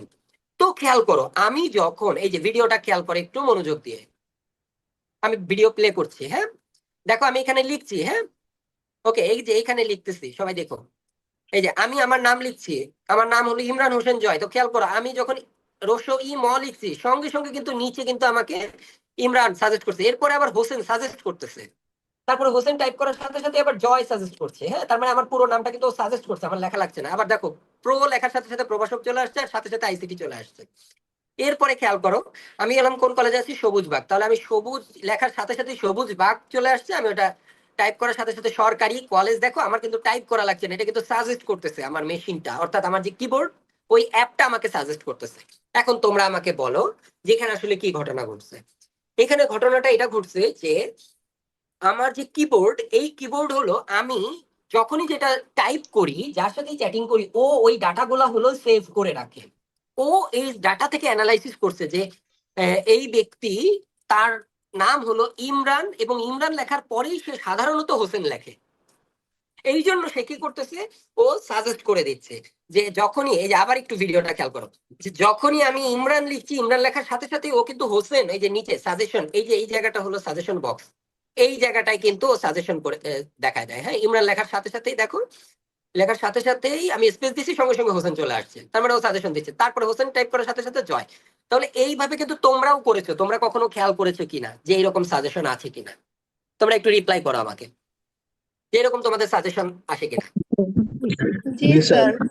ওকে ওকে, ঠিক আছে। তার মানে এখানে দেখো মেশিন লার্নিং এর একটা ব্যাপার আছে, তাই না? যে এখানে মেশিনটা আমার কাছ থেকেই হলো লার্ন করছে, এবং লার্ন করে আমাকেই আবার সাজেস্ট করছে, তাই না? এভাবে করে কিন্তু মেশিন লার্নিং চলছে, এবং আমরা কিন্তু কন্টিনিউয়াস এটা ব্যবহার করি। জাস্ট আমরা জানি না যে এইটা আসলে মেশিন লার্নিং। এখন থেকে আমরা জেনে ফেললাম যে এইখানে মেশিন লার্নিং এর একটা প্রয়োগ আছে। ওকে, তাহলে আমরা এর পরে চলে যাই। মেশিন লার্নিং কি? মেশিন লার্নিং হলো কৃত্রিম বুদ্ধিমত্তারই একটি শাখা, অর্থাৎ আর্টিফিশিয়াল ইন্টেলিজেন্সের একটা ব্রাঞ্চ। এখানে কি করা হয়, কম্পিউটারকে সুস্পষ্ট প্রোগ্রামিং ছাড়াই, তোমরা ছোটবেলায় ইন্টারমিডিয়েটে সবাই প্রোগ্রামিং শিখে আসছো, সি প্রোগ্রামিং তোমরা শিখেছো, যে কম্পিউটারকে শেখাতে হলে কি লাগবে, কম্পিউটারকে শেখাতে হলে লাগবে হলো সি প্রোগ্রামিং বা প্রোগ্রাম লেখা লাগবে, তাই না? তো কিন্তু মেশিন লার্নিং এর ক্ষেত্রে কম্পিউটারকে প্রোগ্রাম লেখার দরকার হয় না, কম্পিউটার একেবারে তুমি যা যা টাইপ করছো তাই সেগুলো সে ডাটা নিয়ে রাখছে এবং সেখান থেকে সে হলো নিজেকে নিজে শেখাচ্ছে। ওকে, তাহলে সুস্পষ্ট প্রোগ্রামিং ছাড়াই কোনো ডেটা থেকে যদি শিখতে পারে এবং সেই অনুযায়ী যদি ভবিষ্যৎবাণী করতে পারে, খেয়াল করো ভবিষ্যৎবাণী, মেশিন লার্নিং ভবিষ্যৎবাণী করছিল না, আমি ইমরান টাইপ করার সাথে সাথে হোসেন চলে আসছিল, এটাকে একটা ভবিষ্যৎবাণী করা না, প্রেডিকশন করা। ওকে, ভবিষ্যৎবাণী করতে বা সিদ্ধান্ত নিতে শেখানো হয় এই মেশিন লার্নিং এ। ওকে, এটা কিন্তু তোমাদের মুখস্থ রাখতে হবে, তোমরা কাইন্ডলি এটা মুখস্থ করে ফেলবা। এইরকম মেশিন লার্নিং আছে হলো 4 রকমের। চার রকমের মেশিন লার্নিং এর ভিতরে প্রথমে যেটা আছে সুপারভাইজ লার্নিং। সুপারভাইজ লার্নিং কি জিনিস? কোনো একজন সুপারভিশন করবে, মানে হলো তোমরা এই যে আমার কাছ থেকে তোমরা শিখছো, আমি হলাম শিক্ষক, তোমরা স্টুডেন্ট, তোমরা আমার কাছ থেকে শিখছো, এই লার্নিংটাকে বলা হয় সুপারভাইজড লার্নিং। অর্থাৎ টিচার তোমাকে বলে বলে দিবে, তুমি সেটা জেনে নিলা। যেমন আজকে আমরা কি ডাটা অ্যানালিটিক্স একটু শিখতে পেরেছি না, যে কোন ধাপের পরে কোন ধাপ করতে হয়, কিভাবে কাজ করতে হয়, আমরা শিখেছি কিন্তু এইগুলা কিন্তু আমরা জেনে নিয়েছি, তাই না? এরপরে যেটা আছে আনসুপারভাইজড লার্নিং। আনসুপারভাইজড লার্নিং কি? নিজে নিজে শেখা। যেমন আজকে ক্লাসের শেষে তোমাকে আমি যে কাজগুলা দিয়ে দিব, কিছু পড়া দিয়ে দিব, ওই পড়াগুলা তুমি নিজে নিজে করবা। যেমন আমি তোমাকে পড়াবো না যে এগুলার সুবিধা কি, অসুবিধা কি, চ্যালেঞ্জ কি, এইসব আমি পড়াবো না, এগুলো আমি দিয়ে দিব, তুমি নিজে নিজে হলো শিখে নিবা। এটা সেটাও একটা লার্নিং, তাই না? ওটাকে বলা হয় আনসুপারভাইজ লার্নিং। রিএনফোর্সমেন্ট লার্নিং কি জিনিস? এটা কিন্তু খুবই আমরা ইউজ করি। যেমন ধরো তোমাদের আইসিটি 2টা বা 3টা অধ্যায় শেষ হওয়ার পরে আমরা বললাম যে তোমাদের একটা পরীক্ষা আমরা নিতে চাই, তোমরা কেমন কি পড়াশোনা করেছো। তো আমরা পরীক্ষা নিব, পরীক্ষা নেওয়ার পরে তোমাদেরকে আমরা বলে দিলাম যে পরীক্ষায় যারা হলো ফার্স্ট সেকেন্ড হবে তাদেরকে আমরা পুরস্কৃত করব। তাহলে তুমি কি করবা? তাহলে এই পুরস্কারটা নেওয়ার আশায় তুমি কি করবা, তুমি ভালো মতো হলো তোমার আইসিটি যে কটা অধ্যায় পরীক্ষা আছে সেগুলো তুমি ভালো মতো পড়লা, আমি যে স্লাইড দিয়েছি এই স্লাইড গুলা পড়বা, নোটস দিব এগুলা পড়বা, পড়ে তুমি সুন্দর করে নিজের মতো করে হলো সাজায় রাখবা, নিজে নিজে হলো সুন্দর করে হলো শিখে নিলা, শিখে নেওয়ার পরে পরীক্ষা দিলা, পরীক্ষা দেওয়ার পরে হয়তো বা ফার্স্ট হতে পারো, নাও হতে পারো। যদি না হও ওকে, কোনো অসুবিধা নাই, পরবর্তী পরীক্ষার জন্য প্রিপারেশন নেবা, আর ফার্স্ট হয়ে গেলে তুমি পুরস্কার পাবা। এটাকে বলা হয় হলো রিএনফোর্সমেন্ট লার্নিং। আমাদের সাথে রিলেট করে আমি কিন্তু পড়াচ্ছি তোমাদেরকে। লাস্ট ওয়ান হলো semi supervise learning. Semi supervise হলো তোমাকে কিছু ডাটা দেওয়া হবে আর কিছু ডাটা থেকে তোমার সিদ্ধান্ত নিতে হবে। আমি একটা উদাহরণ দিই তোমাকে। তোমাকে আমি শিখালাম যে বিড়াল দেখতে এরকম, কুকুর দেখতে এরকম। ওকে, এবার আমি একটা খাঁচার ভিতরে কয়েকটা বিড়াল, কয়েকটা কুকুর এবং কয়েকটা হলো ধরো বানর রেখে দিলাম। ওকে, একটা খাঁচার ভিতরে। এবার তোমাকে আমি শিখিয়েছি কুকুর কোনটা, বিড়াল কোনটা, ঠিক আছে? এটা কিন্তু আমি তোমাকে শিখিয়েছি, বানর কিন্তু শিখাইনি তোমাদেরকে। এবার তুমি কি করলা, তোমাকে আমি বললাম যে এগুলাকে এখন গ্রুপিং করো তো, দেখি পারো কিনা। তাহলে তুমি কুকুর গুলাকে আলাদা করে ফেলবা, বিড়াল আছে ধরো দুইটাকে আলাদা করে ফেললা, এবার বাকি যা আছে সেগুলাকে আলাদা করে ফেললা। তাহলে এই যে তুমি নিজে নিজে হলো শিখে ফেললা যে এইটা কুকুর, এইটা বিড়াল, তাহলে বাকি আরেকটা, এটা আরেকটা প্রাণী, এই প্রাণীটার নাম কি, তুমি নিজে নিজে জানার চেষ্টা করলা যে এটা নাম হলো কি বানর। ওকে, এটাকে বলা হয় সেমি সুপারভাইজ লার্নিং। অল্প ডাটা দেয়া থাকবে, বাকি ডাটা তুমি নিজে নিজে হলো তৈরি করে নিবে। ঠিক আছে, চলো এখন আমরা সুন্দর করে পিক্টোরিয়াল ভিউ নিয়ে নেই। আমি এতক্ষণ যা পড়ালাম সেটা। Supervise learning. সুপারভাইজ লার্নিং কি? এটা একটি মেশিন লার্নিং পদ্ধতি যেখানে মডেলকে একটি লেবেল করা ডেটা সেট দ্বারা প্রশিক্ষণ দেওয়া হয়। একটা ডেটা সেট দেওয়া থাকবে, হ্যাঁ? ওকে, তোমাদেরকে ডেটা দিয়ে দেওয়া হবে বা মেশিনকে ডেটা দিয়ে দেওয়া হবে, সেই অনুযায়ী হলো মেশিন শিখে। এই যে দেখো এখানে একটা ছবি আঁকায় আমরা কিন্তু এটা দেখানোর চেষ্টা করেছি। ওকে, এটা হলো সুপারভাইজ লার্নিং, শিক্ষকের সাথে পড়া বলে এটাকে। এরপরে যেটা আছে সেটার নাম হলো আনসুপারভাইজ লার্নিং। আনসুপারভাইজ লার্নিং ওই যে কি বলেছিলাম, সেটা হলো যে নিজে নিজে হলো তুমি যদি কোনো কিছু শেখো। ওকে, যেমন দেখো এখানে এই যে রোবটটা, এই রোবটটা কি করতেছে, এই রোবটটা হলো এইখানে যে মানুষগুলো আছে, এখানে মোট 12 জন মানুষ আছে, এদেরকে গ্রুপ করতে হবে। এদেরকে কয়টা গ্রুপ করতে হবে, ধরো এখানে 3টা গ্রুপ করলো, 4টা গ্রুপ করলো, যে কটা গ্রুপই করলো, গ্রুপিংটা কিভাবে করবো, নিজে নিজে প্যাটার্ন বের করবে। কারা কারা পুরুষ আছে তাদেরকে এক গ্রুপ করবে, নারী আছে তাদের এক গ্রুপ করবে, আর শিশু বাচ্চা যারা আছে তাদেরকে এক গ্রুপ করলো। ও নিজে নিজেই করতে পারবে। এটাকে বলা হবে হলো আনসুপারভাইজড লার্নিং।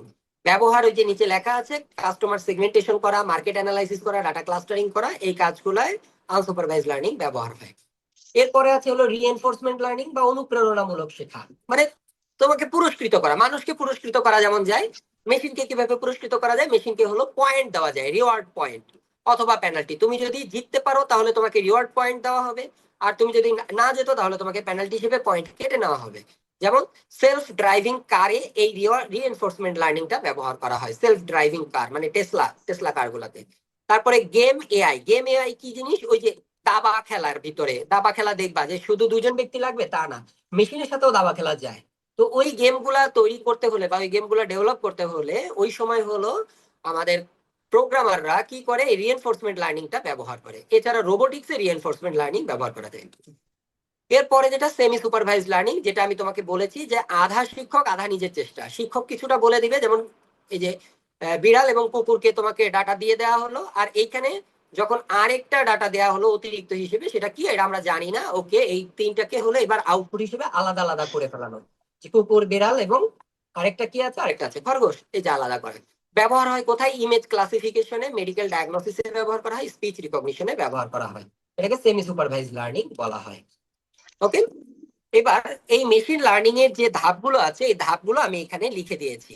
তোমরা যেটা করবা, তোমাদের বই থেকে তোমরা ধাপগুলো পড়বা, কিন্তু যখন পরীক্ষায় লিখতে যাবা আমি তোমাদেরকে সাজেস্ট করব পরীক্ষায় লেখার সময় এরকম সুন্দর করে আচ্ছা তোমরা আরো কয়েকজন বলো তো, একটু সাউন্ডে কি প্রবলেম হচ্ছে, তোমরা কি কথা শুনতে পাচ্ছ? জি স্যার, কথা কোনো শোনা প্রবলেম যাচ্ছে। হচ্ছে না। আচ্ছা আচ্ছা আচ্ছা, আমার কাছেও, আমি তো আরো দুইটা ডিভাইসে অ্যাড আছি, আমার দুইটা ডিভাইসেই সাউন্ড শোনা যাচ্ছে। সম্ভবত যে বলছো যে সাউন্ড শোনা যাচ্ছে না, তার মনে হয় নেটওয়ার্ক ইস্যু থাকতে পারে, একটু চেক করো। হ্যাঁ, আর অসুবিধা নাই, নেটওয়ার্ক ইস্যু হলে অসুবিধা নাই, আমরা তো রেকর্ডিংটা দিয়েই দিব। ওকে, আচ্ছা, এই যে যখন মেশিন লার্নিং এর ধাপ তোমাদের পরীক্ষায় আসবে তখন তোমরা কি করবা, এরকম একটু বক্স করে করে হলো ধাপগুলা লেখার চেষ্টা করবা। মানে আমি তোমাদের খাতাগুলায় যখন হলো লেখা দেখি বা লেখা দেখেছি ইতোমধ্যে, আমি বিভিন্ন পরীক্ষা ডিউটি করেছি তখনও দেখেছি স্টুডেন্টরা লেখে, মানে লেখাগুলো না একেবারে প্যারাগ্রাফ, জাস্ট ডাইরেক্ট লাইনের পর লাইন লিখে যাচ্ছে, লাইনের পর লাইন লিখে যাচ্ছে। ভুল হোক শুদ্ধ হোক সেটা বিষয় না, কিন্তু লেখার ভেতরে কোনো সৌন্দর্য থাকে না। যে কারণে আমি এই যে এই পুরো চার্টটা হলো তোমাদেরকে দিয়ে দিব। তোমরা যখন মেশিন লার্নিং এর ধাপ লিখবা এইভাবে করে একেবারে প্রথম 1 নম্বর ধাপ কি, প্রবলেম ডিফাইন করা। এখন তুমি বলো, তুমি যখন লিখবা যে প্রবলেম আইডেন্টিফিকেশন, কি সমস্যা সমাধান করব সেটা আমি দেখব। ওকে, তাহলে ওইটা লেখার সময় তুমি যদি এইভাবে করে লিখে দাও যে প্রবলেম ডিফাইন করা এবং তার জন্য 2-3টা পয়েন্ট, কি কি পয়েন্ট আছে, কি সমস্যা সমাধান করতে চাই, লক্ষ্য নির্ধারণ করা এবং এটি ক্লাসিফাই করা। ওকে, আচ্ছা, তো প্রবলেম ডিফাইন করা বিষয়টা কি, আমরা যদি এটাকে রান্না করার সাথে তুলনা করি, রান্না করা। ওকে, যেমন দেখো, রান্না করার সাথে যদি আমরা বাসায় সবাই অনেকে রান্না করি না, হ্যাঁ, ইরা এই চার্টের মতো করে সাজাই লিখবা সুন্দর করে। আমি একটু সহজ ভাষায় এটা বুঝাই, সেটা হলো আমরা কি রান্না করব। আমরা রান্না করতে চাই কি, আমরা রান্না করতে চাই হলো ধরো ডাল রান্না করব আমরা। তাহলে ডাল রান্না করতে হলে আমি কি রান্না করবো এটা তো আগে আমার প্ল্যান করতে হবে, তাই না? ওকে, এটাকে বলা হলো প্রবলেম ডিফাইন করা। এরপরে 2 নম্বরে হলো ডাটা কালেকশন, অর্থাৎ তথ্য সংগ্রহ করতে হবে আমাদেরকে, বিভিন্ন প্রয়োজনীয় ডাটা সংগ্রহ করা, বিভিন্ন উৎস থেকে ডাটা আনা, ডাটা পর্যাপ্ত বৈচিত্র্যময় হতে হবে। ওকে, ডাল রান্না করব, তাহলে ডাল রান্না করার জন্য আমাদেরকে ডাল কিনে আনতে হবে, আমাদের তেল লাগবে, আর কি কি লাগে ডাল রান্না করতে, কে বলতে পারবা? কারা রান্না ভালো পারো? মশলা লাগে স্যার। আরে রসুন মশলা লাগে না, লাগবে, ডাল রান্না পেঁয়াজ করতে মশলা লাগবে, লাগে অনেক। ঝাল লাগবে, লবণ লাগবে। ও বাহ, ভালো ডাল ভালো, তোমরা তো অনেক সর্বপ্রথম ভালো পানি রান্না করতে পারো। লাগবে। পানিও লাগবে, আচ্ছা ভেরি গুড। ডাল রান্না করতে রসুন আমাদের লাগবে। বেশ একটা উপকরণ লাগবে। এখন কিন্তু ডালের ভিতরে আমরা আবার ইয়ে করি, ওই যে আমও দেই, তাই না? একটা নতুন উপকরণ, বৈচিত্র্যময় করি আমরা ডাল, তাই না? শীতকালে তো আমরা পারি না। এই যে দেখো, ডাটা পর্যাপ্ত বৈচিত্র্যময় হতে হবে, তো ডালের ভিতরে আমরা আম দিয়ে দিলাম, তাহলে কি হয়ে গেল, আম কিনে নিয়ে আসলে আমাদের একটু বৈচিত্র্যময় হবে, তাই না? টেস্ট একটু ডিফারেন্ট হবে।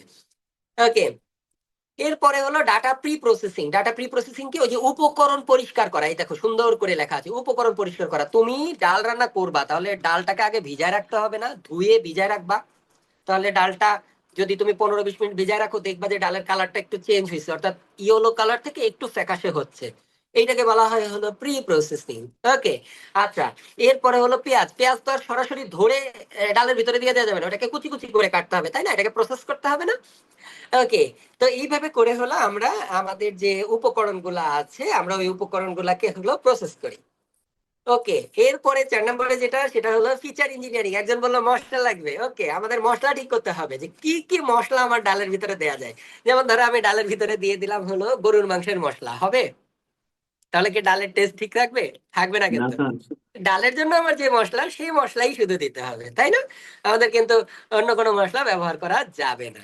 ধরো আমি গরম মশলা দিয়ে রেখে দিলাম ডালের মধ্যে, তাই না, এলাচ দিয়ে রেখে দিলাম ডালের মধ্যে, টেস্ট চেঞ্জ হয়ে যাবে না? ওকে, আমাদের মশলাটা ঠিক করতে হবে, এটাকে বলা হয় ফিচার ইঞ্জিনিয়ারিং। এই যে দেখবো তোমরা সুন্দর করে এখানে লেখা আছে ফিচার নির্বাচন করা, নতুন ফিচার তৈরি করা। ওকে, এরপরে 5 নম্বরে আছে হলো, হ্যাঁ কি কি কিছু বলবা নাজমুল নাহার? হচ্ছে আপনি অনেক ভালো রান্না করতে পারেন। Thank you. আমি হ্যাঁ একটু একটু রান্না করি আর কি, মাঝে মাঝে একটু করা লাগে, একা থাকি তো ওই যে বাসায় রান্না করে খাওয়া লাগে। তো বিভিন্ন জিনিসই হলো রান্না করা লাগে। আর আরেকটা বিষয়, মূলত রান্নাটা শিখেছি হলো তোমাদেরকে মেশিন লার্নিং পড়ানোর জন্য। যে আমি যখন তোমাদেরকে এই ধাপগুলা পড়াবো, আমি যদি আমি যে রান্না পারি সেই রান্নাটার সাথে কানেকশন তৈরি করে দিতে পারি তোমাদেরকে, তোমাদের কিন্তু দ্রুত এটা ক্যাচ করতে তোমরা পারবা। এই চিন্তা করি আর কি, অনেক কিছু চিন্তা করি আর কি, এগুলা করি। আচ্ছা, এরপরে যেটা এই হা হা কে দিয়েছো, এটা কিন্তু ঠিক না। রান্না করাটা কিন্তু বেসিক লাইফ স্কিল, এটা কোনো ব্যাপার না, হ্যাঁ সবারই রান্না করতে জানা উচিত। আর আচ্ছা, আমাদের মাঝে মাঝে শিখাইয়েন। কি হয়েছে? স্যার বলছি আমাদের মাঝে মাঝে শিখাইয়েন একটু। আমি একটু আইসিটি তোমাদেরকে একটু শিখাই, তোমাদেরকে এ প্লাস পাওয়াই নেই, তারপরে রান্না বান্না না হয় হবে ইনশাল্লাহ, হ্যাঁ। ওকে, এরপরে যেটা আছে সেটা হলো মডেল সিলেকশন, মডেল নির্বাচন। এখন কথা হলো তুমি ডাল রান্না করবা, তুমি কি ইমরান স্যারের কথা মতন ডাল রান্না করবা, নাকি তোমার মা যেভাবে ডাল রান্না করে সেভাবে রান্না করবা, নাকি ওই যে কেকা ফেরদৌসির ডাল রান্না করার রেসিপি ওই রেসিপি ফলো করবা? এইটা তোমাকে নির্ধারণ করতে হবে কোনটা ভালো হয়। তোমরা কেউ কেকা ফেরদৌসির রান্না দেখেছো কখনো? জি স্যার, না দেখেছি। স্যার। জি কত স্যার। বিখ্যাত, ভাইরাল, একেবারে ভাইরাল, হ্যাঁ। একেকা ফেরদৌসি একদম মুরগির ভিতরে ওই যে নুডলস সেদ্ধ করে ঢুকায় দেয়, তোমরা দেখছো কিনা? জি মানে স্যার, দেখছি। ওটা নিয়ে একটা মিমও হয়েছিল যে আল্লাহ তোমার কাছে বিচার দিলাম, আমার মুরগি আমার ভিতরে ঢুকাই দিচ্ছে নুডলস, তাই না? আহ, তো এখন তুমি কোন মডেলটা ইউজ করবে সেটা তোমার ব্যাপার। এখানে মেশিন লার্নিং এর সময় অনেকগুলো মডেল আছে, যেমন লিনিয়ার রিগ্রেশন, নামগুলো একটু মনে রাখতে হবে তোমাদের। এই মডেলগুলা, মডেলের আবার অ্যালগোরিদম অনেক কিছু আছে, এগুলো পড়ার দরকার নাই, জাস্ট নামগুলো মনে রাখা। Linear regression, decision tree, random forest, SVM, natural network, এগুলো, হ্যাঁ। এগুলো হলো সমস্যার ধরন ও ডাটার উপর ভিত্তি করে উপযুক্ত অ্যালগোরিদম বেছে নিতে হবে। আমি ডাল রান্না করব, আমি কি করলাম, আমি ইয়ে মাংস রান্না করার মতো করে হলো ডাল রান্না করা শুরু করলাম, হবে? হবে না, আমাকে মডেল ঠিক মতো করতে হবে। ওকে, আচ্ছা। তো আমাদের, আমি একটু যাই এর পরে, সেটা হলো কোন রেসিপি ব্যবহার করবো, এটা হলো মডেল সিলেকশন। এরপরে মডেল ট্রেনিং, অর্থাৎ রান্না করা, মানে এর পরেরটা হলো ডাইরেক্ট রান্নায় রান্নায় লেগে যেতে হবে, ঠিক আছে। আর তারপরে হলো মডেল ইভালুয়েশন।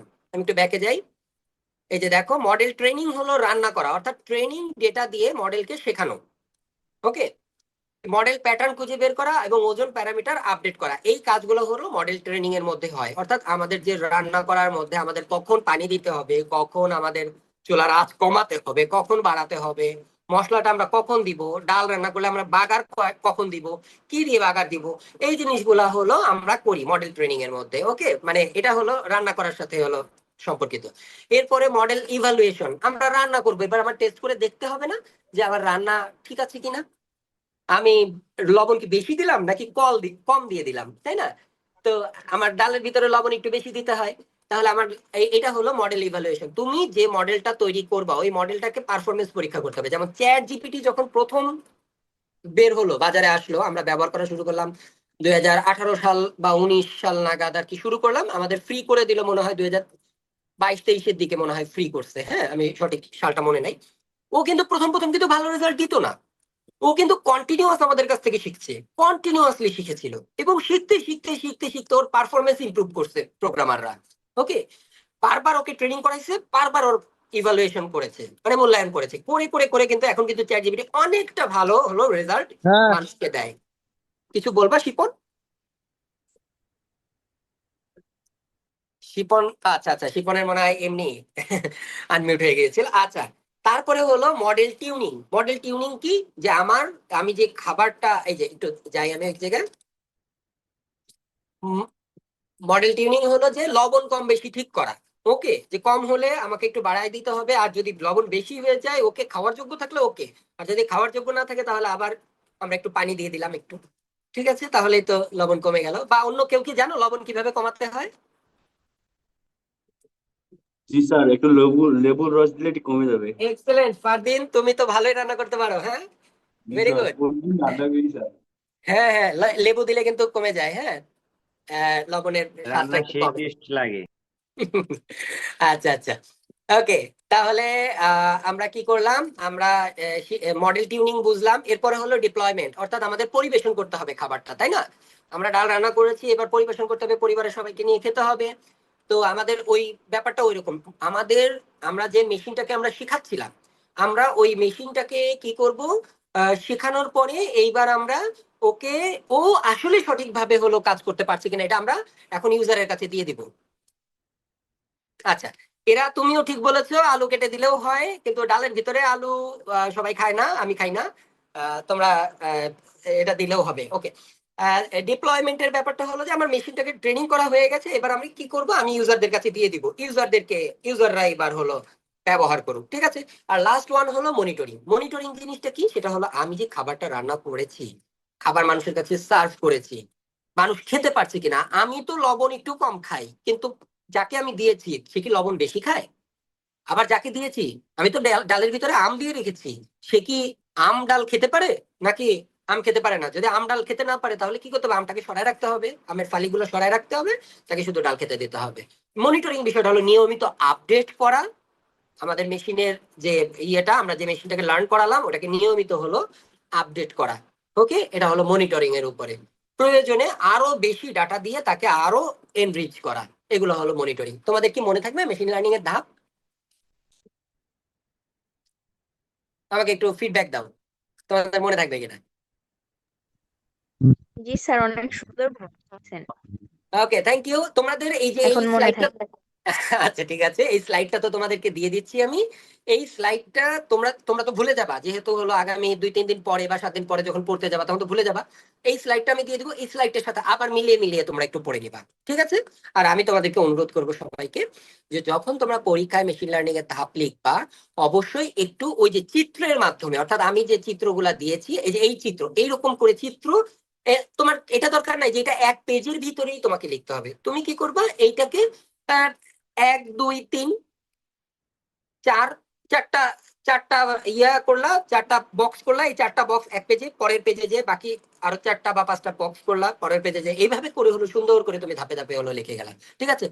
এই ভেতরের যে চিত্রগুলো আছে ভেতরের, এইগুলো তুমি আঁকাতে পারলে তো খুবই ভালো, আঁকাতে না পারলেও কোনো সমস্যা নেই। ঠিক আছে। তুমি প্রবলেম ডিফাইন করা, এই জায়গায় একটা, প্রয়োজনে এখানে একটা টান দিলা, প্রবলেম ডিফাইন করা, এটা লিখে প্রবলেম ডেফিনেশন, এটা লিখে তারপরে এখানে একটা টান দিলা, টান দিয়ে 1 নম্বর পয়েন্ট লিখলা কি সমস্যার সমাধান করতে চাই, 2 নম্বর পয়েন্ট লিখলা লক্ষ্য নির্ধারণ, 3 নম্বর পয়েন্ট হলো এটা ক্লাসিফিকেশন করা। তুমি চাইলে এইভাবে করে লিখে দিতে পারো। ঠিক আছে, খুবই সুন্দর হবে। দেখো তোমরা যদি এইভাবে করে পরীক্ষায় লেখো, মানে তোমাদের লেখা দেখেই টিচার বুঝে যাবে যে এরা আসলে হলো এই আইসিটি পড়েছে। আর খাতা তো আমরাই স্যার দেখবো। জি, স্যার পয়েন্ট কি 2টা করে দিলে হবে? এত পয়েন্ট তো মনে থাকবে না। এটা অবশ্য ভালো কথা বলছো, পয়েন্ট আসলে হ্যাঁ 2টা দিলেই হবে। আহ, যেহেতু তুমি একটু সময় নিয়ে ডিজাইন করে হলো লিখবা পরীক্ষার খাতায়, 2টা করে পয়েন্ট এনাফ। যদি সব মনে রাখতে পারো ফ্যান্টাস্টিক, আর না মনে রাখতে পারলেও 2টা ওকে, 2টা ওকে। স্যার একটু আরেকবার বলবেন কিভাবে লিখবো? ও আচ্ছা আচ্ছা, আবার বলবো। সেটা হলো তুমি প্রথমে কি করবে, এরকম একটা বক্স বানাবা। ঠিক আছে, তুমি উপরে লিখলা মেশিন লার্নিং এর ধাপ সমূহ, এরকম হেডলাইন দিলা, এরকম হেডলাইন দিয়ে তারপরে পেজে, প্রথম পেজে তুমি ধরো 1টা 2টা 3টা, এই 3টা বক্স হলো বানালা। হুম, একটার পর একটা, এটা কিন্তু পাশাপাশি দিয়েছি, পাশাপাশি দিবা না, এটা দিবা, তারপরে নিচে তীর চিহ্ন দিয়ে আরেকটা দিবা, তারপরে তীর চিহ্ন দিয়ে আরেকটা দিবা, এরকম 3টা বক্স দিলা। 3টা বক্স দিয়ে প্রথম বক্সে দিলা প্রবলেম ডিফাইন করা, তার ভিতরে তুমি পয়েন্ট গুলা আইডেন্টিফাই করে দিলা, এইভাবে করে যে 2টা বা 3টা যে কটা পয়েন্ট মনে রাখতে পারো। ঠিক আছে। তারপরে 2 নম্বর বক্সে তুমি ডাটা কালেকশন, এরপরে এই নিচে এইভাবে সুন্দর করে একটা আন্ডারলাইন করে দিবা, আন্ডারলাইন করে তারপরে লিখলা প্রয়োজনীয় ডাটা সংগ্রহ করা বিভিন্ন উৎস থেকে। এবং আরেকটা কাজ করতে পারো, তুমি এই যে যে পয়েন্ট গুলা, প্রবলেম ডিফিনিশন, তো data collection, data pre processing, এই পয়েন্ট গুলো তুমি ব্লু কালার দিয়েও লিখতে পারো, তুমি যদি চাও যে এখানে তুমি একটু সুন্দর করে লিখবা, যেহেতু তুমি এটা পরীক্ষায় লিখবাই, এটা আসবেই পরীক্ষা ইনশাআল্লাহ। হ্যাঁ, তাহলে এই এই জিনিসগুলা, কোনো দাগ রাখবে। কি ব্লু হ্যাঁ কালার ব্যবহার করা যাবে? হ্যাঁ, অবশ্যই করা যাবে। মনের মাধুরী মিশিয়ে লিখলে তো লিখতেই পারো, কোনো অসুবিধা নাই, কিন্তু তার জন্য কি তুমি অনলাইন প্ল্যাটফর্মে ভর্তি হয়েছো বলো? মনের মাধুরী মিশিয়ে তো লিখবে তারা যারা ক্লাস করে না, পড়াশোনা ঠিক মতো করে না, পরীক্ষার আগ মুহূর্তে পড়ে পরীক্ষা দিতে যাবে, ওরা লিখবে মনের মাধুরী মিশিয়ে। তুমি তো লিখবা হলো A+ পাওয়ার জন্য। তোমার লেখার কোয়ালিটি থাকবে হলো একদম এক্সেলেন্ট কোয়ালিটি, টিচার স্যার দেখেই জেনে সহজ যাবে। ভাষায় যেগুলো বুঝাচ্ছেন একটু আর একবার দেখান স্যার। কোনটা কোনটা কোনটা? স্যার এরকম করে হ্যাঁ বলো। স্যার এরকম করে লিখতে গেলে তো অনেক সময় লাগে, একটা প্রশ্নেতে তো 5 মার্কের। এক্স্যাক্টলি, তোমরা তাহলে তো তোমাদেরকে যেটা করতে হবে বাসায় বসে এটা প্র্যাকটিস করে যেতে হবে। পরীক্ষা এটা আসবে, আমি প্র্যাকটিস করে যাব। আমি দ্রুত কিভাবে দ্রুত এই ছবিটা আঁকাবো, তুমি যদি চিন্তা করো এখন মুখস্থ করে যাব, পরীক্ষার হলে যে আমি প্রথমবারের মতো আঁকাবো, তাহলে তো জীবনেও তোমার এই সময়ের ভিতরে তুমি শেষ করতে পারবে না। সম্ভবত 3 ঘন্টা তোমাদের সময় থাকবে, ওর স্যার ভিতরে তো এখানে শেষ কি করতে পারবে। সবাইকে লিখবো নাকি, ছবিগুলো আঁকাতে হবে? এই যে আমি কিন্তু একবার বলেছি, তারপর আবার বলছি, তুমি প্রবলেম ডিফাইন করা এই পয়েন্টটা লিখবা, হ্যাঁ, শুরুতে এই বক্সের ভিতরে। এই ভেতরে চিত্র তুমি আঁকাতে পারলে আঁকালা, না পারলে নাই। এরপরে তুমি 1 নম্বর পয়েন্ট হিসেবে লিখলা কি সমস্যা সমাধান করতে চাই, 2 নম্বর পয়েন্ট হিসেবে লিখলা হলো লক্ষ্য নির্ধারণ করা। তোমার বাকি 3 নম্বরটা তোমার মনে নাই, ঠিক আছে, কোনো সমস্যা নেই, এই দুইটাই লেখো তুমি, সুন্দর করে স্যার লেখো, কোনোটাতে 2টা কোনোটাতে 3টা এইভাবে তো কোনো আমরা লিখতে অসুবিধা নাই, পারি না। তাতে তো কোনো অসুবিধা নাই। তুমি লিখতেই পারো, তোমার যেখানে যেটা মনে থাকে তুমি সেভাবে করে ঠিক লিখো, আছে। ঠিক আছে। ওকে, তাহলে আর এই যে সহজ ভাষায় তো এটা দেওয়া আছে, তোমরা সুন্দর করে হলে এটা পড়ে নিবা। এটা হলো মেশিন লার্নিং এর ধাপ সমূহ, এটা তোমরা একটু পড়ে নিবা। এরপরে হলো কোথায় কোথায় প্রয়োগ হয়। প্রয়োগ ক্ষেত্র আমরা কিন্তু মোটামুটি আর কি সবই আমাদের কাছে কমন। প্রথম যেটা, সেটা হলো সোশ্যাল মিডিয়া ও রিকমেন্ডেশন। সোশ্যাল মিডিয়া তুমি খেয়াল করে দেখবা, তোমার ইন্টারেস্ট হলো মেয়েদের ক্ষেত্রে, তোমাদের ইন্টারেস্ট হলো কি ড্রেস কেনার ক্ষেত্রে, তুমি দেখবা তোমার কাছে ড্রেসের ভিডিও আসবে সবসময়, লেডিস ড্রেসের ভিডিও, শপিং 24 এর ভিডিও আসবে তোমার সামনে। তোমার সামনে আসবে হলো আম, আচ্ছা আরো অনেক কিছু আছে আর কি, আমার সব মনে থাকে না। তো এরকম ভিডিও আসবে। আবার ছেলেদের সামনে কি আসবে, ছেলেদের সামনে আসবে কিন্তু তোমার ইলিয়েনের পাঞ্জাবির ভিডিও আসবে। এগুলো তোমার চয়েস, তুমি যা পছন্দ করো সেই রিকমেন্ডেশনটা ফেসবুক তোমাকে দেয়। কিভাবে দেয়? ও লার্ন করে তুমি ফেসবুকে কি কি সার্চ করছো, তুমি ফেসবুকে, তুমি ইভেন গুগলেও কি কি সার্চ করছো, এইগুলা দেখেও ও কিন্তু লার্ন করে, লার্ন করে করে তোমাকে রিকমেন্ড করে, ঠিক আছে।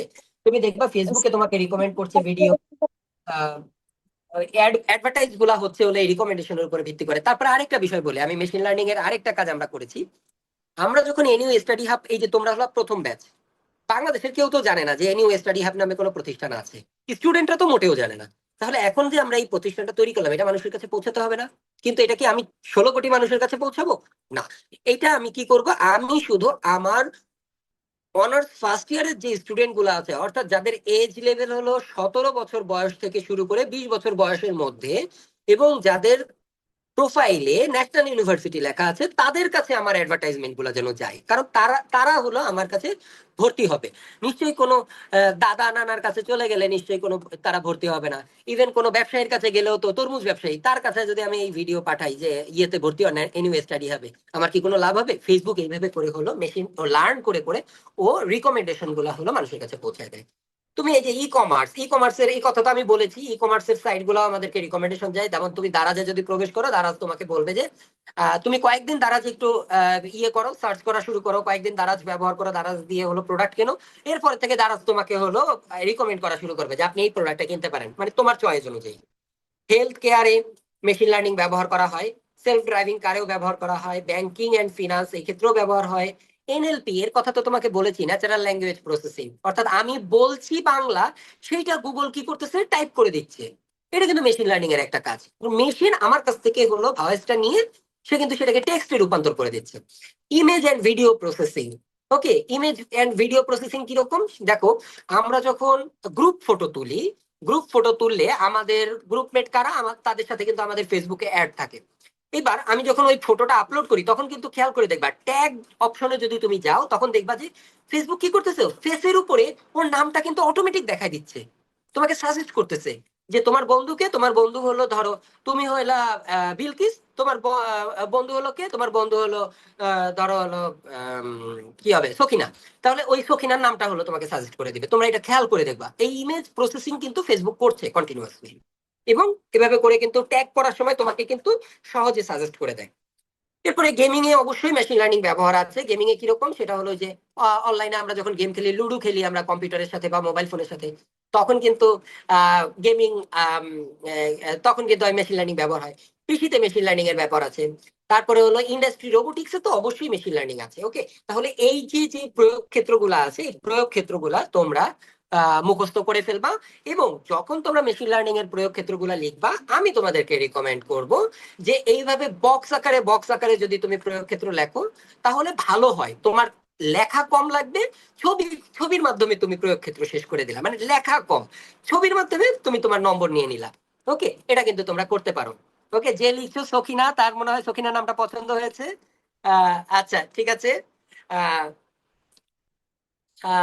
এরপরে হলো মেশিন লার্নিং এর প্রয়োগ ক্ষেত্র শেষ। এবার আমাদের সর্বশেষ টপিক, সেটা হলো আসলে ডাটা অ্যানালিটিক্স, মেশিন লার্নিং এবং আর্টিফিশিয়াল ইন্টেলিজেন্সের মধ্যে আসলে পার্থক্যগুলা কি কি।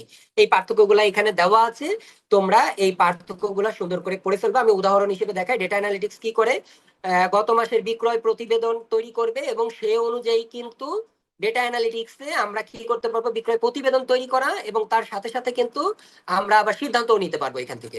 মেশিন লার্নিং এ কি হয়, মেশিন লার্নিং হলো গ্রাহকের কেনাকাটার ধরন অনুযায়ী তাকে সুপারিশ করে, পণ্যের সুপারিশ, যেমন ড্রেসের সুপারিশ করে। আর আর্টিফিশিয়াল ইন্টেলিজেন্স কি করে, গুগল অ্যাসিস্ট্যান্টের মাধ্যমে মানুষের কথার নির্দেশ বোঝা, যেমন ওই যে আমরা ভয়েস দিই, ও টেক্সট গুলা টেক্সটে রূপান্তর করে দেয়। তার মানে ওখানে আর্টিফিশিয়াল ইন্টেলিজেন্সের ব্যবহার আছে। ওকে, তোমাদের পরীক্ষার জন্য difference between data analytics, machine learning এবং আর্টিফিশিয়াল ইন্টেলিজেন্স খুবই গুরুত্বপূর্ণ। তাহলে সবাইকে অসংখ্য ধন্যবাদ। তোমাদের এখন কোনো কোশ্চেন থাকলে এখন ওপেন প্ল্যাটফর্ম, তোমরা কোশ্চেন করতে পারো। স্যার উদীয়মান প্রযুক্তিটা একবার একটু দেখান, আমি একটু লিখে আহ, নিব, ও স্ক্রিনশট লিখে নেব। নিবা, এখন লেখার কোনো দরকার নাই, আমি এক্ষুনি তোমাদেরকে এই স্লাইডটা হলো প্রোভাইড করে দিচ্ছি। তোমরা স্লাইডটা ওপেন করে তোমরা হলো ইয়ে করে নিবা, ঠিক আছে, দেখে নিবা। ওকে, জি আইসিটির স্যার, আমাদের নিলে স্যার আমাদের 8 নম্বর চ্যাপ্টার কি শেষ? হ্যাঁ শেষ, 8 নম্বর চ্যাপ্টার শেষ। এই স্যার স্যার চ্যাপ্টারের আমার জন্য এই আর কোনো কোশ্চেন ছিল, টপিক করলে পড়তে হবে হয়ে না? যাবে পরীক্ষার জন্য? হ্যাঁ, কি কি পড়তে হবে আমি তোমাদেরকে আগেই বলে দিয়েছি। কি কি পড়তে হবে ওইগুলা আমি একদম সুন্দর করে তোমাদেরকে কোশ্চেন সবগুলা দিয়ে দিব, যে কি কি পড়তে হবে। এবং স্যার তোমরা কোথায় কয়েকটা পাবো আচ্ছা, প্রশ্নগুলা? কোথায় পাবা, আমি তোমাদেরকে একটা বই রিকমেন্ড করব। আমার কাছে মনে হয়েছে, আমি প্রায় 10টার মতো বই দেখেছি, আমার কাছে মনে হয়েছে এই ব্যক্তির বই মোটামুটি হলো খুবই অপ্রচলিত, কিন্তু আমার কাছে মনে হচ্ছে এই ব্যক্তিটা আসলেই বই নিয়ে কষ্ট করেছে। চ্যাট জিপিটির ভার্সন লেখে নাই, মানে সব বই কি করছে, চ্যাট জিপিটিতে টপিক লিখে দিছে, চ্যাট জিপিটি যা দিছে হুবহু তাই দিয়ে দিছে। কিন্তু এই বইটাই আমি দেখেছি যে কন্টেন্ট ডিফারেন্ট। তোমরা চাইলে এই বইটা কিনতে পারো, আমাদের ওয়েবসাইটে এই বইটার লিংক দেওয়া আছে, তোমরা ওয়েবসাইটেও অর্ডার করতে পারো। ওয়েবসাইটে যদি অর্ডার করে দাও তোমাদের বাসায় পৌঁছে যাবে বইটা। তোমরা রাইটার কিন্তু স্যার স্যার আমি তো কত বই টাকা কিনে দাম? ফেলেছি। যারা হ্যালো বই কিনে ফেলছো তারা তো ওই বই থেকে হলো টপিক গুলা পড়ে নিবা, আমি তোমাদেরকে কোশ্চেন দিয়ে দিব, তোমরা ওই টপিক গুলা পড়ে নিবা, ঠিক আছে। আমার তো মাহবুব স্যারের বই আছে। এইটা তো জি খুবই স্যার, বাজে বই, আমারও। তোমরা এই মাহবুবুর রহমানের বইটা ফলো করো না প্লিজ। আমি বই দেখে খুবই হতাশ হয়েছি। এই ভদ্রলোক হলো পুরাপুরি হলো আর্টিফিশিয়াল ইন্টেলিজেন্স ব্যবহার করেছে তার। জি স্যার, একেবারে শর্ট করে লেখা। আমাদের কলেজ স্যারের সাজেশনে কেনার পরে দেখি একেবারে সব শর্ট করে লেখা, কোনো কিছু যারা বিস্তারিত যারা বই লেখা নাই। খুলেছো তারা জানো, হ্যাঁ, এই রাইটারের নাম হলো ডক্টর AR খান। হ্যাঁ, ভদ্রলোক খুবই সুন্দর লিখেছেন। আর তারপরেও ইমরান স্যার তো আছেই, আমি তো আছি। তোমাদেরকে আমি মাঝে মাঝেই হলো বিভিন্ন নোটস, তোমাদের পরীক্ষার আগ মুহূর্তে নোটস তোমাদেরকে শেয়ার করার চেষ্টা করব, আমি নোটস রেডি করব আর কি। আমাদের প্ল্যাটফর্ম থেকে তোমাদেরকে হলো নোটস দেওয়ার ব্যবস্থা করতে বলবো আমি, ঠিক আছে। প্রাইস কত স্যার? হ্যাঁ হ্যাঁ, হ্যাঁ, এই বইয়ের দাম হলো 493 টাকা।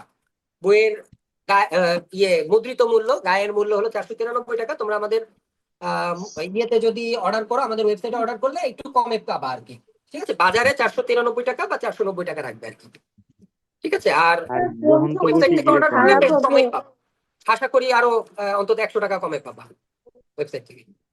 স্যার জি স্যার, গ্রন্থ টপিক খুঁজে গুলো যদি আর খারাপ হবে। স্পেসিফিক সংজ্ঞা কোথায় পাবো? একদম একদম আপনি একদম তোমরা একদম টেনশন করো না, আমি তোমাদেরকে এই অষ্টম অধ্যায়ে কি কি প্রশ্ন পড়তে হবে তোমাদেরকে একদম টপিক ওয়াইজ আমি লিখে এই আজকে রাতে ইনশাল্লাহ চেষ্টা করবো। আজকে রাতে কটা বাজে এখন, আজকে রাতেই আপলোড করার, নইলে আগামী দিন তো পাবাই, অবশ্যই পাবা ইনশাল্লাহ, স্যার ঠিক আছে। আমার প্রশ্নটা ছিল স্যার, হ্যাঁ বলো রনিক, শান্ত রনিক স্যার বলো। আমার প্রশ্নটা ছিল যে স্যার যে প্রশ্নটা কি কোন টাইপে হবে আমাদের কোশ্চিনটা আর কি এক্সামে, আচ্ছা ফাইনাল আমি এক্সামে তোমাদেরকে এখন সেটা। কিন্তু কোশ্চেনটা দেখাবো তাহলে। জি স্যার, এটা দেখালে একটু ভালো হতো আমাদের জন্য। ওকে, তাহলে একটু আমি একটু স্ক্রিন শেয়ার করি। কোশ্চেন প্যাটার্ন না, স্যার আমরা স্যার যারা টেস্ট দেখেছে এক্সাম তারা কি থাকবো না বের হয়ে গেলেও হবে?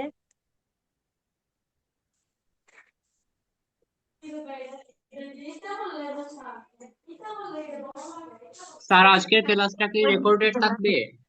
হ্যাঁ হ্যাঁ রেকর্ড আছে, অলরেডি আমি রেকর্ড করে রেখেছি।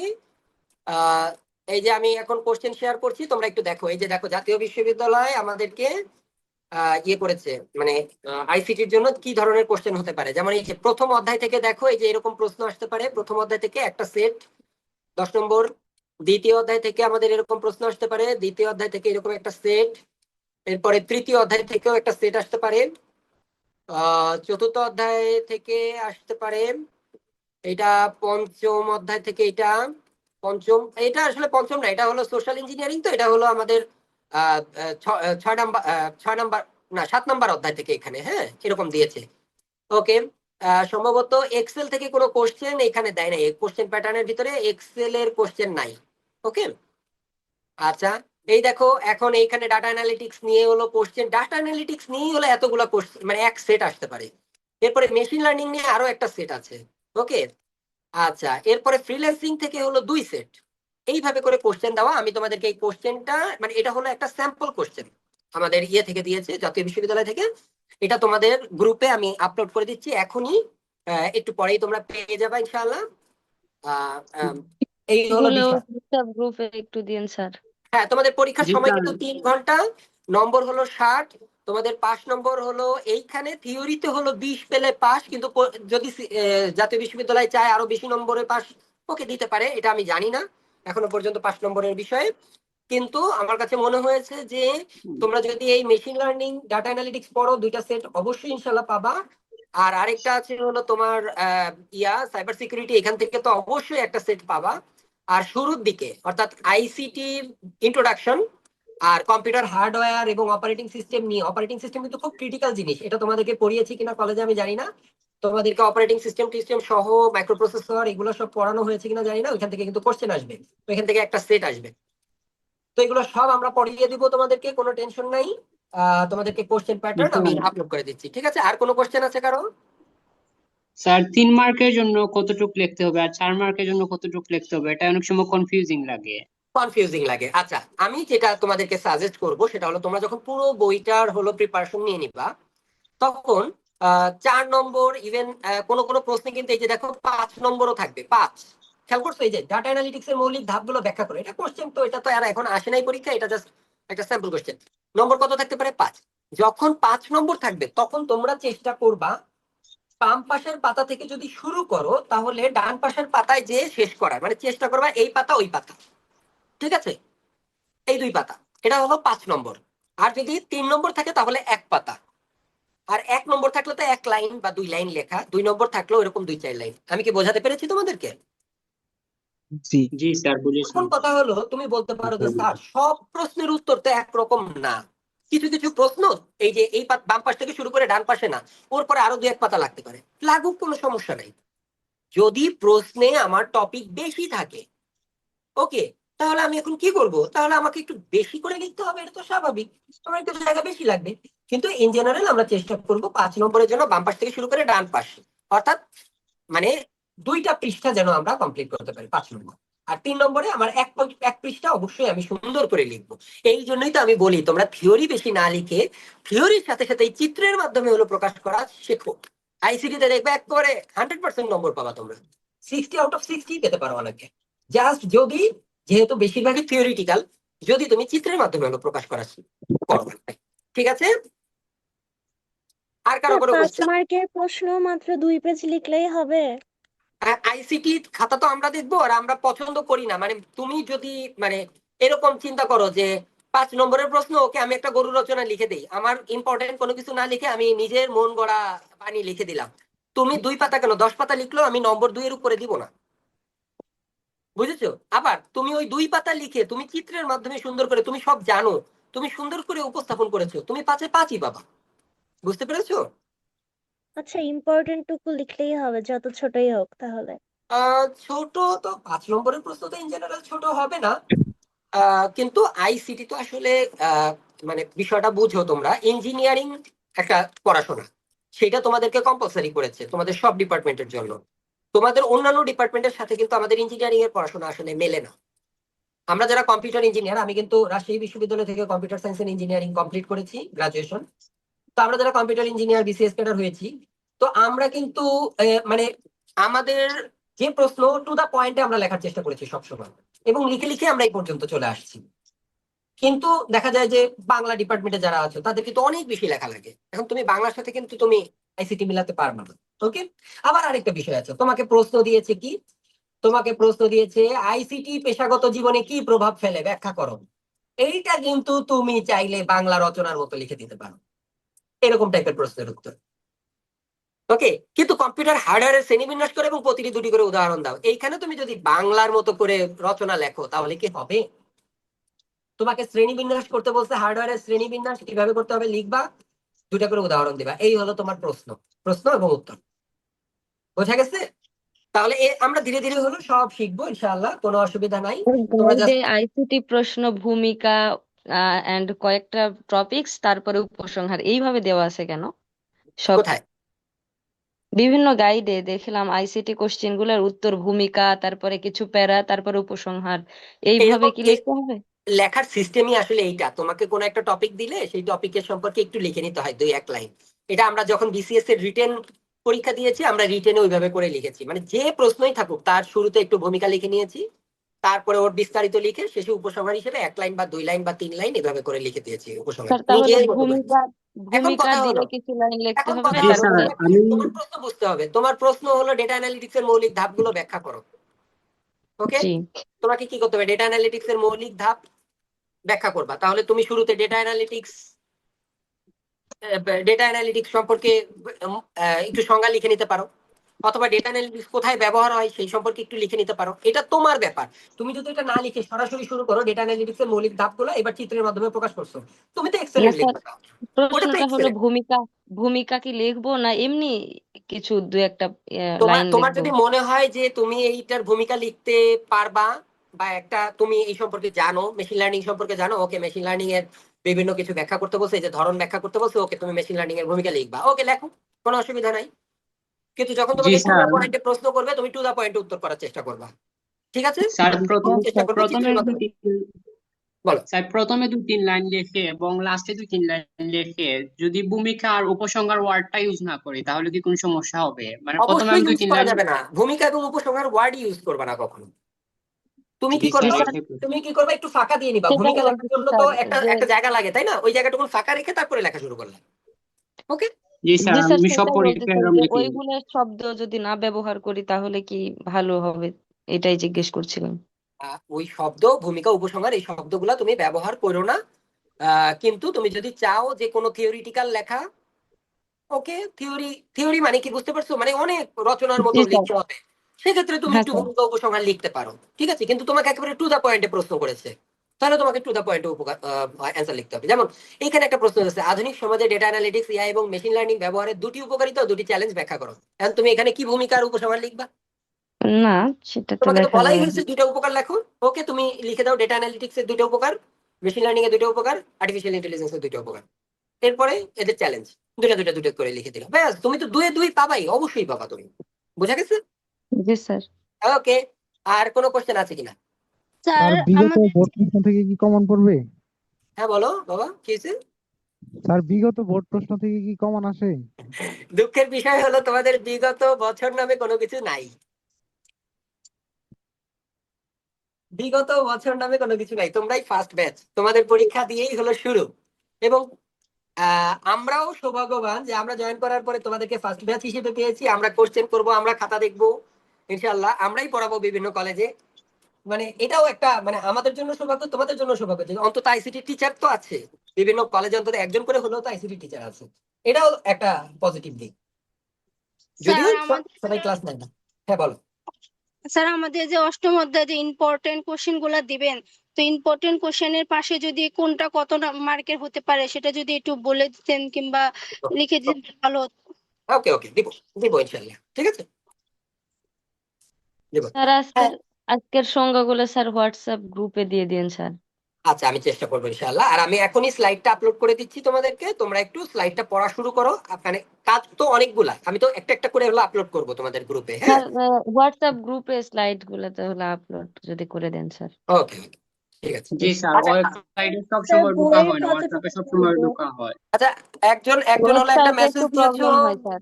একজন মেসেজ দিয়েছো স্যার আপনাদের দেওয়া সাজেশন ফলো করলেই কি এনাফ, পাশাপাশি বই কিনতে হবে। প্রথম কথা হলো আমরা সাজেশন এমন ভাবে তৈরি করে দিব যেন তোমাদের পরীক্ষায় 100%ই কমন আসে, ইনশাআল্লাহ এই ব্যবস্থা করেই আমরা তৈরি করব। দ্বিতীয় যেটা, সেটা হলো বই আমরা সাজেস্ট করে দিব, তুমি বই কিনলে তো এক্সেলেন্ট হবে, বই আমরা দিব, বই কিনলে ভালো। আর তারপরে পরীক্ষার আগ মুহূর্তে আমরা নোট রেডি করে নোটগুলা হলো প্রোভাইড করার চেষ্টা করবো। অর্থাৎ আমরা যে সাজেশন গুলো এখন দিব, এই সাজেশনের অনুযায়ী হলো নোট তৈরি করব। এটা তৈরি করতে আমাদেরকে একটু সময় তো দিতে হবে। ওই নোট তুমি নিলেও কাজ হবে, কিন্তু এখন যদি পড়তে চাও বই কেনো, কোনো সমস্যা নাই। আর বই কিনলে কোনো লস নাই, এখন বই কিনবা, পরের বছর আবার ওই যে নতুন যারা ভর্তি হবে তাদেরও তো আইসিটি আছে, তাদের কাছে তুমি ওই বইটা শেয়ার করে দিতে পারবা তাদেরকে। এভাবে করে আমরা ইউনিভার্সিটিতেও করেছি। কোনো একটা বড় ভাইয়া বা আপু বই কিনছিল, তার বই ওই প্রতি বছর ইয়ে রোটেট হতে হতে হতে হতে একসময় দেখা গেছে আমার 5 বছর সিনিয়র আপুর বই আমার কাছে চলে আসছে। এটাই অনার্স লেভেলটাই এরকম, ঠিক আছে। আর বই কিনে কোনো লস নাই, আহ তোমরা কিনতে পারো আর কি। আর অষ্টম স্যার অধ্যায় শেষ, অলরেডি তো হ্যাঁ সব চ্যাপ্টার বই শেষ। কিনে ফেলছি স্যার, আপনি যদি একটু ভালো করে সাজেশন দেন কত বই ওকে, আর কিনবো। অবশ্যই অবশ্যই আমি সাজেশন দিব ইনশাআল্লাহ, কোনো টেনশন নাই, কোশ্চেন গুলো আমি দিয়ে দিব, ঠিক আছে। আচ্ছা যে সাবজেক্টের যে রুটিন দিয়েছেন আইসিটি এবং হিস্টোরির, এরপরে কি আইসিটি আর হিস্টোরির কোনো ক্লাস হবে না? আচ্ছা, প্রথম কথা হলো যে প্রথম 2 সপ্তাহে হলো আইসিটির 4টা ক্লাস। 4টা ক্লাসে আমি চেষ্টা করব 4টা অধ্যায় শেষ করার, যদি না পারি অন্তত 3টা অধ্যায় শেষ হবে, এটা হলো প্রথম কথা। 3টা অধ্যায় যদি শেষ হয় আমাদের আর অল্প কয়টা অধ্যায় বাকি থাকবে। যেমন আমি Microsoft Office, Word, Excel, PowerPoint, এইগুলোর তো আসলে থিওরি ক্লাস নেওয়ার মতো আসলে কিছু না, এগুলো পুরোপুরি ল্যাব ভিত্তিক। বাকি যে 3টা অধ্যায় থাকবে, ওই 3টা অধ্যায় আমি ওই হয়তো মেজর কোর্স তোমাদের অনেকদিন ধরে হবে, মেজর কোর্সের ক্লাসের ফাঁকে ফাঁকে কখনো, বা মেজর কোর্স 1 মাস ক্লাস হলো, 15 দিন ক্লাস হলো, তারপরে হয়তো বা আবার আইসিটি দেওয়া হলো, এইভাবে করে দেওয়া হবে। প্রাথমিক অবস্থায় আইসিটি আর হলো তোমাদের হিস্টোরি অফ বাংলাদেশ, নাকি এরকম তো, নাকি বাংলাদেশের ইতিহাস এই ধরনের একটা ইয়ে আছে মনে হয় তোমাদের, কোর্স আছে কম্পালসারি। ওই ওই দুইটার হলো ক্লাস আর কি, প্রাথমিক অবস্থায় 4টা 4টা 8টা ক্লাস শেষ হয়ে যাবে। তারপরে থেকে মেজর কোর্সের ক্লাস শুরু হয়ে যাবে রেগুলার। ফাইনাল আচ্ছা স্যার, আপনি বলো। যে এতটুকু পড়ালেন আমাদেরকে স্লাইডে, এখন হ্যাঁ, বইয়ে কি পুরোটা পড়বো না শুধু এই স্পেসিফিক টপিক গুলো ভালো করে পড়বো? তুমি বই কি করে পুরোটা পড়ে শেষ করবা? তাহলে তো তোমার তো 5 বছর লাগবে এই পুরো বইটা পড়তে। তুমি তো এত কিছু পড়তে পারবা না। আমি তোমাদেরকে স্লাইড দিয়ে দিচ্ছি, এই স্লাইডে যা আছে তা তো পড়বাই। তোমাদেরকে কোশ্চেন দিয়ে দিব, ওই কোশ্চেন গুলা তুমি স্লাইডে যদি উত্তর ডিরেক্ট পাও স্লাইড থেকে পড়ে নিবা। আর যদি স্লাইডে না থাকে উত্তরটা, মানে ডিরেক্টলি উত্তর না দেওয়া থাকে, তাহলে তুমি বই থেকে সুন্দর করে হলো ইয়ে করে নিবা, পড়ে নিবা। ওই জায়গা ওটা বইতে থাকবে অবশ্যই ইনশাল্লাহ কোশ্চেন গুলো। আচ্ছা, একজন বলতো গ্রন্থ কুটিরের বই, গ্রন্থ কুটিরের বই আমার কাছে আছে, আমি এই বইটা পড়েছি, এই বইটা আমার ভালো লাগেনি, এই জন্য আমি দুঃখিত। তুমি যেহেতু কিনে ফেলছো, তো তুমি ইয়ে করতে পারো, কোনো অসুবিধা নাই। আমাকে গ্রন্থ কুটির কিন্তু একটা সৌজন্য সংখ্যা দিয়েছে, তোমরা দেখতে পাচ্ছ কিনা? তোমরা কি দেখতে পাও? আমি তো বই দেখাচ্ছি। হ্যাঁ স্যার, দেখতে পাচ্ছি। জি ওকে, স্যার। হ্যাঁ। তো আমি স্যার এই গ্রন্থ কুটিরের বইটা আমার ভালো লাগেনি আর কি, এমন বিষয়। স্যার এখন কি বের স্যার হয়ে গেলে কবির সমস্যা, ফোনে চার্জ নেই? হ্যাঁ, আমারও ফোনে চার্জ নেই, আমার ক্লাস শেষ করে দিচ্ছি আমি। তোমাদের জন্য শুভকামনা রইলো, আর ইনশাল্লাহ আগামী বুধবারে আবার দেখা হবে, ঠিক আছে। তোমরা তোমরা যে বই কেন, আমার কাছে মনে হয়েছে এই বইটা ভালো, এটাই হলো আমি বলছি, বাকি আর কিছু নাই, ঠিক আছে। বাকি আর আমি কিছু বলতে পারছি না। যে যে বই কিনছো, ওকে ফাইন, ওকে। জি স্যার, ওকে। ওকে, সবাই ভালো থাকো, সুস্থ থাকো, আমার জন্য দোয়া করবা। আর ইনশাল্লাহ আমরা নেক্সট ক্লাসটা সময় মতো উপস্থিত হব। নেক্সট ক্লাসে অনেক মজা হবে ইনশাল্লাহ, ঠিক আছে। এ পর্যন্ত সবাই ভালো থাকো, আল্লাহ হাফিজ। ঠিক আছে। আসসালামু আলাইকুম স্যার। আল্লাহ হাফেজ স্যার।